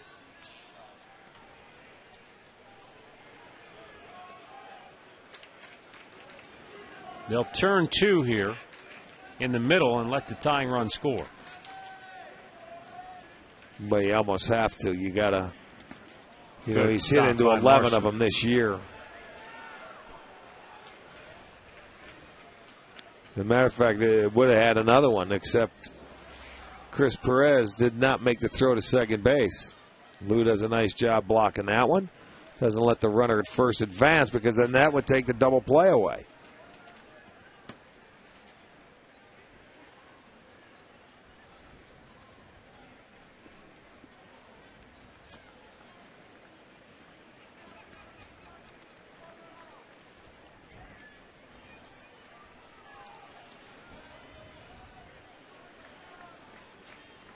And the 2-0 pitch is in there for a strike. Oh, the other thing I suppose you could hope for if you're Kerry Wood with Butler is that he pops one straight up on the infield. Well, you know what? When he gets aggressive, he will do that. Now he's got the count in his favor. He doesn't have to chase those borderline pitches now, so it's going to be a little bit tougher to get him to do that. Oh, he hammers this ball deep to right. Chu back over his head off the fence. Tying run scores. DeJesus the go-ahead run into third.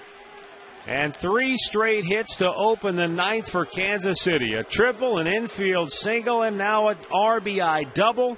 We are tied at 4. Like I was saying, that's the 4th double of the evening for Kansas City. He gets a little more selective, and this guy's a double machine. 51 of them last year. You can lay off the borderline pitches, but you jump on the high fastballs. That's exactly what Aviles hit down the line, was a fastball that was up in the zone off Kerry Wood. And this ball was rocketed. That was off the wall. And good base running because they were off and running knowing that it was going to be in there. So a double. Now the infield's in. Yeah, they have to stay in. Jose Guillen looks at ball 1. He's 0 for 4 tonight. The infield going to try to come home. But with nobody out, DeJesus doesn't have to go on the ball on the ground here. No, you can let it go through here, as a matter of fact. There's no need to go. But it seems to me now that Carey in this situation, it seems like he's trying to throw it harder and harder. And when you do that, he's elevating the ball up in the strike zone. There he dropped a nice curve ball in. Jamie Wright will start to loosen. Keep in mind that the Royals were 0-23 when trailing after 8 innings coming into this game. And they have rallied to tie it. And they're in a great spot with nobody out. And well, he's saying he's thinking, all right, let me see one more possibly. I want to see 2 more. Popped up foul. This will find the seats.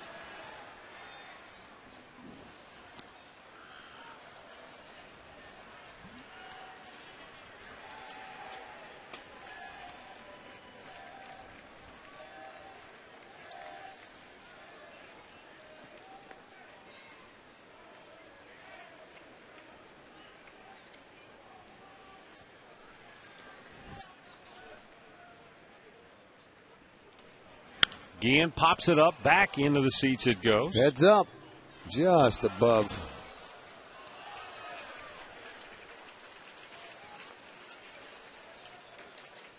The Royals have tallied 12 hits tonight. They've hit the Indians 12-7. But we are tied at 4. It's up high, 2 balls, 2 strikes.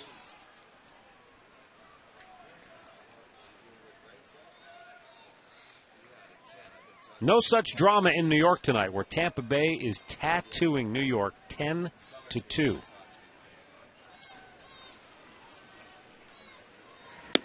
Struck him out looking. Big out for Kerry Wood there.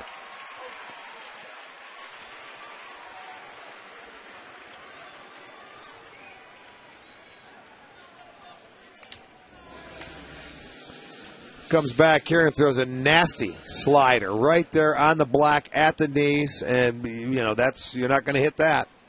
Just a perfect location, 2 strikes. It locks up the hitters, and when his slider is on, Matt, you can forget about it. And you got Alberto Callaspo coming up, and they're going to walk him. Intentional pass to Callaspo. Will load the bases for the left-handed hitting Mitch Meyer. Callaspo has already doubled and scored tonight. Came in with 25 runs batted in on the year.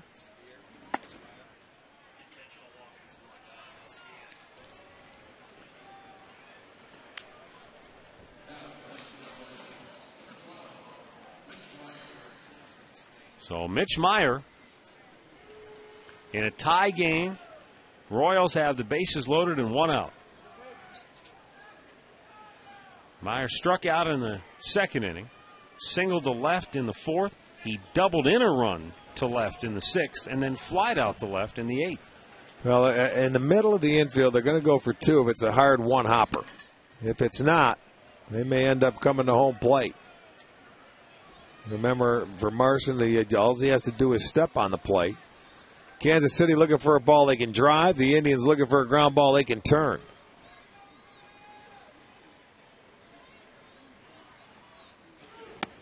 Up high, 2 balls, no strikes.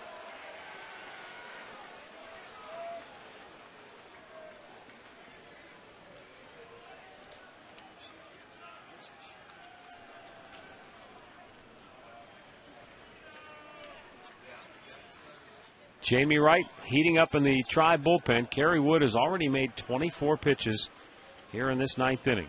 A triple, a single, and an RBI double to start. He struck out Guillen, intentionally walked Callaspo.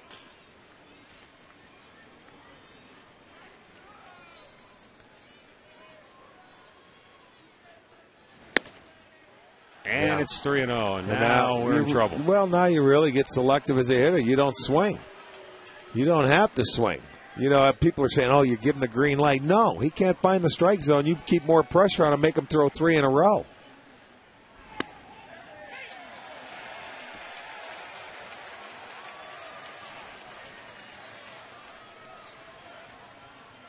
So you're thinking there's a chance he's taken here Well, on no, his own? I would. I mean, he's a line drive hitter. He's 0 for 5 against Wood in his career with 3 punch-outs. Take it.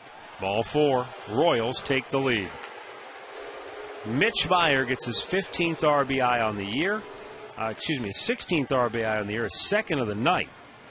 And Kansas City has come from behind with 2 in the ninth to take a 5-4 lead.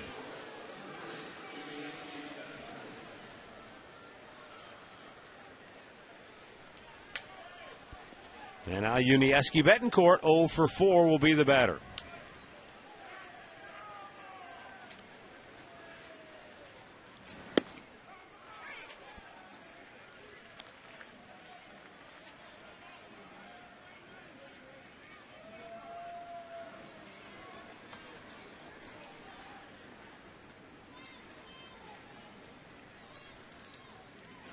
Swung out and missed. Good off-speed pitch, and now it's 0-2.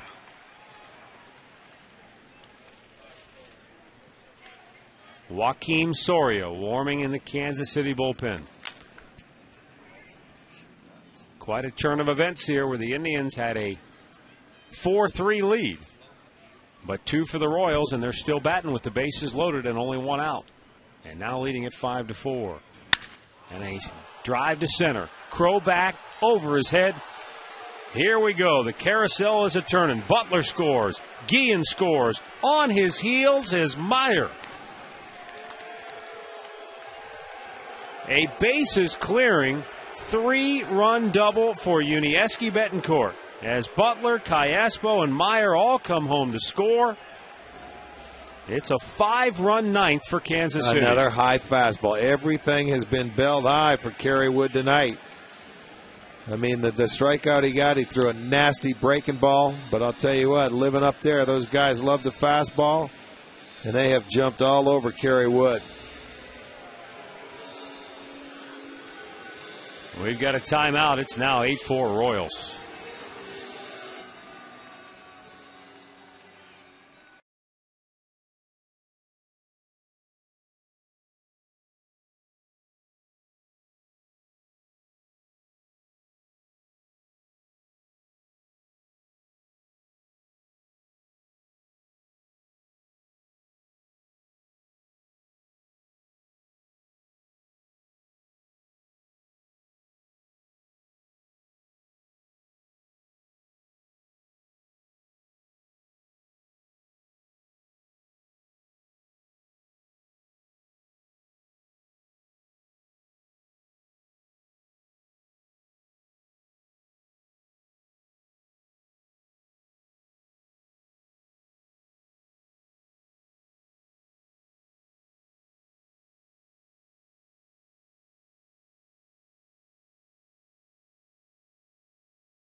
Obviously, frustration and absolutely. You know, when your teammates go out there and hand you a lead going to the ninth inning and you're the closer, you want to go out and reward them by nailing it down. And when you don't, as we talked about it 100 times, it doesn't matter what position you play. When you miss time at the start of the year and you come back and you think you're going to fit right in like you're in midseason form, it doesn't work that way. You know, you're always playing catch-up. From guys that have been injured at the start of the year, and he's won. And, you know, sure, he wanted to come in and wanted to close the game. It didn't take place, so he is frustrated. The last guy I saw toss his glove into the stands was Cliff Lee in Toronto. Absolutely. I remember that. Jason Kendall bounces one to third. Peralta looks the runner back. Throws out Kendall, 2 down. Ninth man to bat in the inning for Kansas City is Scott Posednik.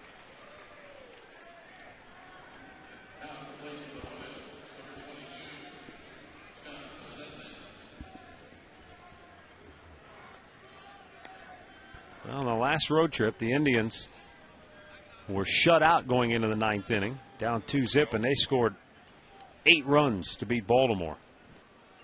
Tonight, they had a 4-3 lead into the 9th, and watch the Royals erupt for a 5 spot here.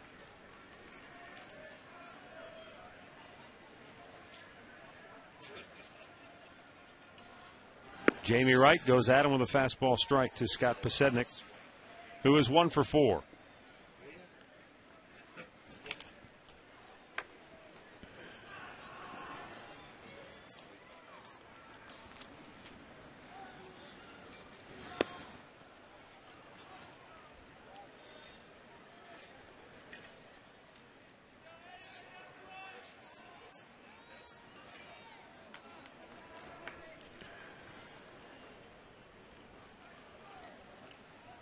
And the 1-1 pitch by the mound.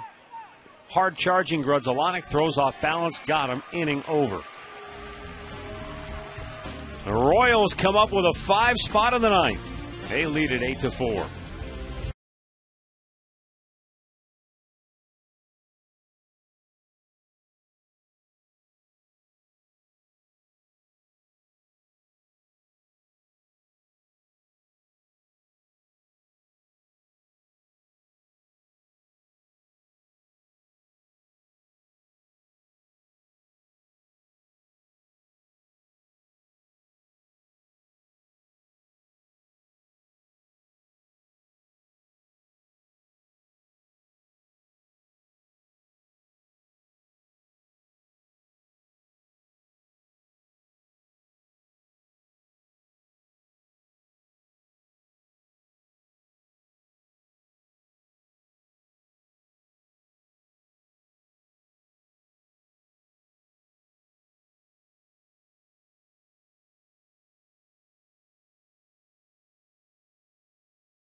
Well, bottom of the 9th, and the Indians now down 8-4.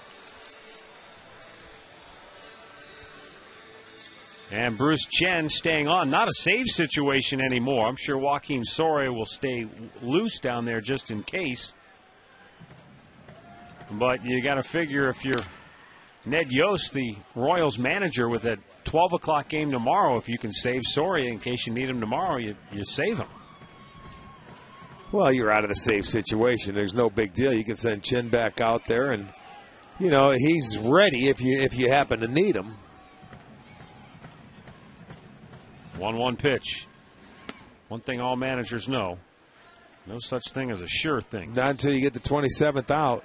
So that's why he'll have Soria on standby if needed. Pop back out of play.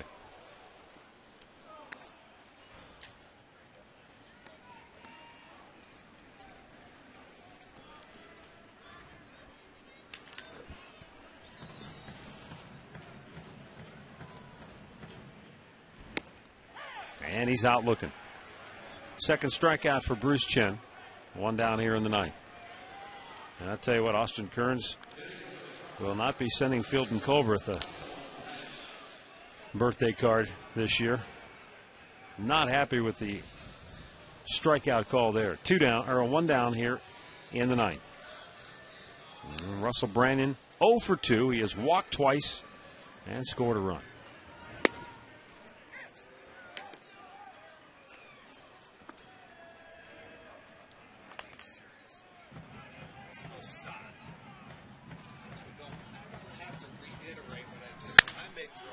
High fly ball, shallow right center. Out goes Aviles, who makes the grab, 2 down.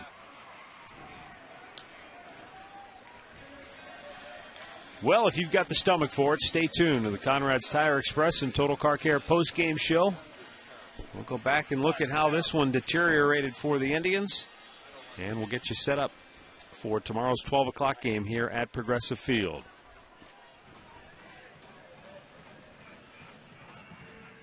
Johnny Peralta looks at a strike. Peralta tonight, 1 out of 3. He doubled in the 6th inning.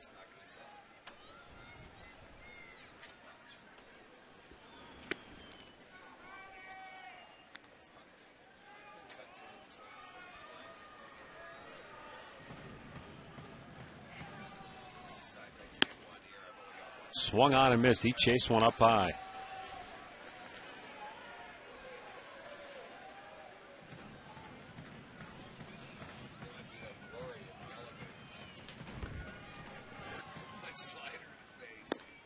Just missed. 2 balls, 2 strikes.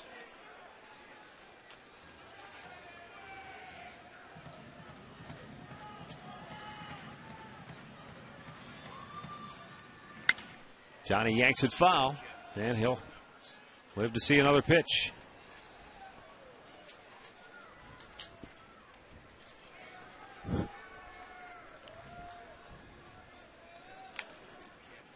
And the 2-2 now. Peralta missed inside, full count.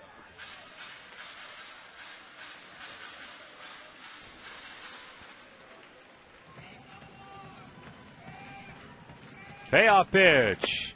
Struck him out looking, and the game is over. Bruce Chen retires the side 1-2-3 in the bottom of the ninth. Striking out 2. He strikes out 3 in the game in his inning and a third of scoreless relief. And the Royals rally, down 4-3 in the ninth. They score 5 times to beat the Indians by a final score of 8-4. The winning pitcher tonight is Bruce Chen.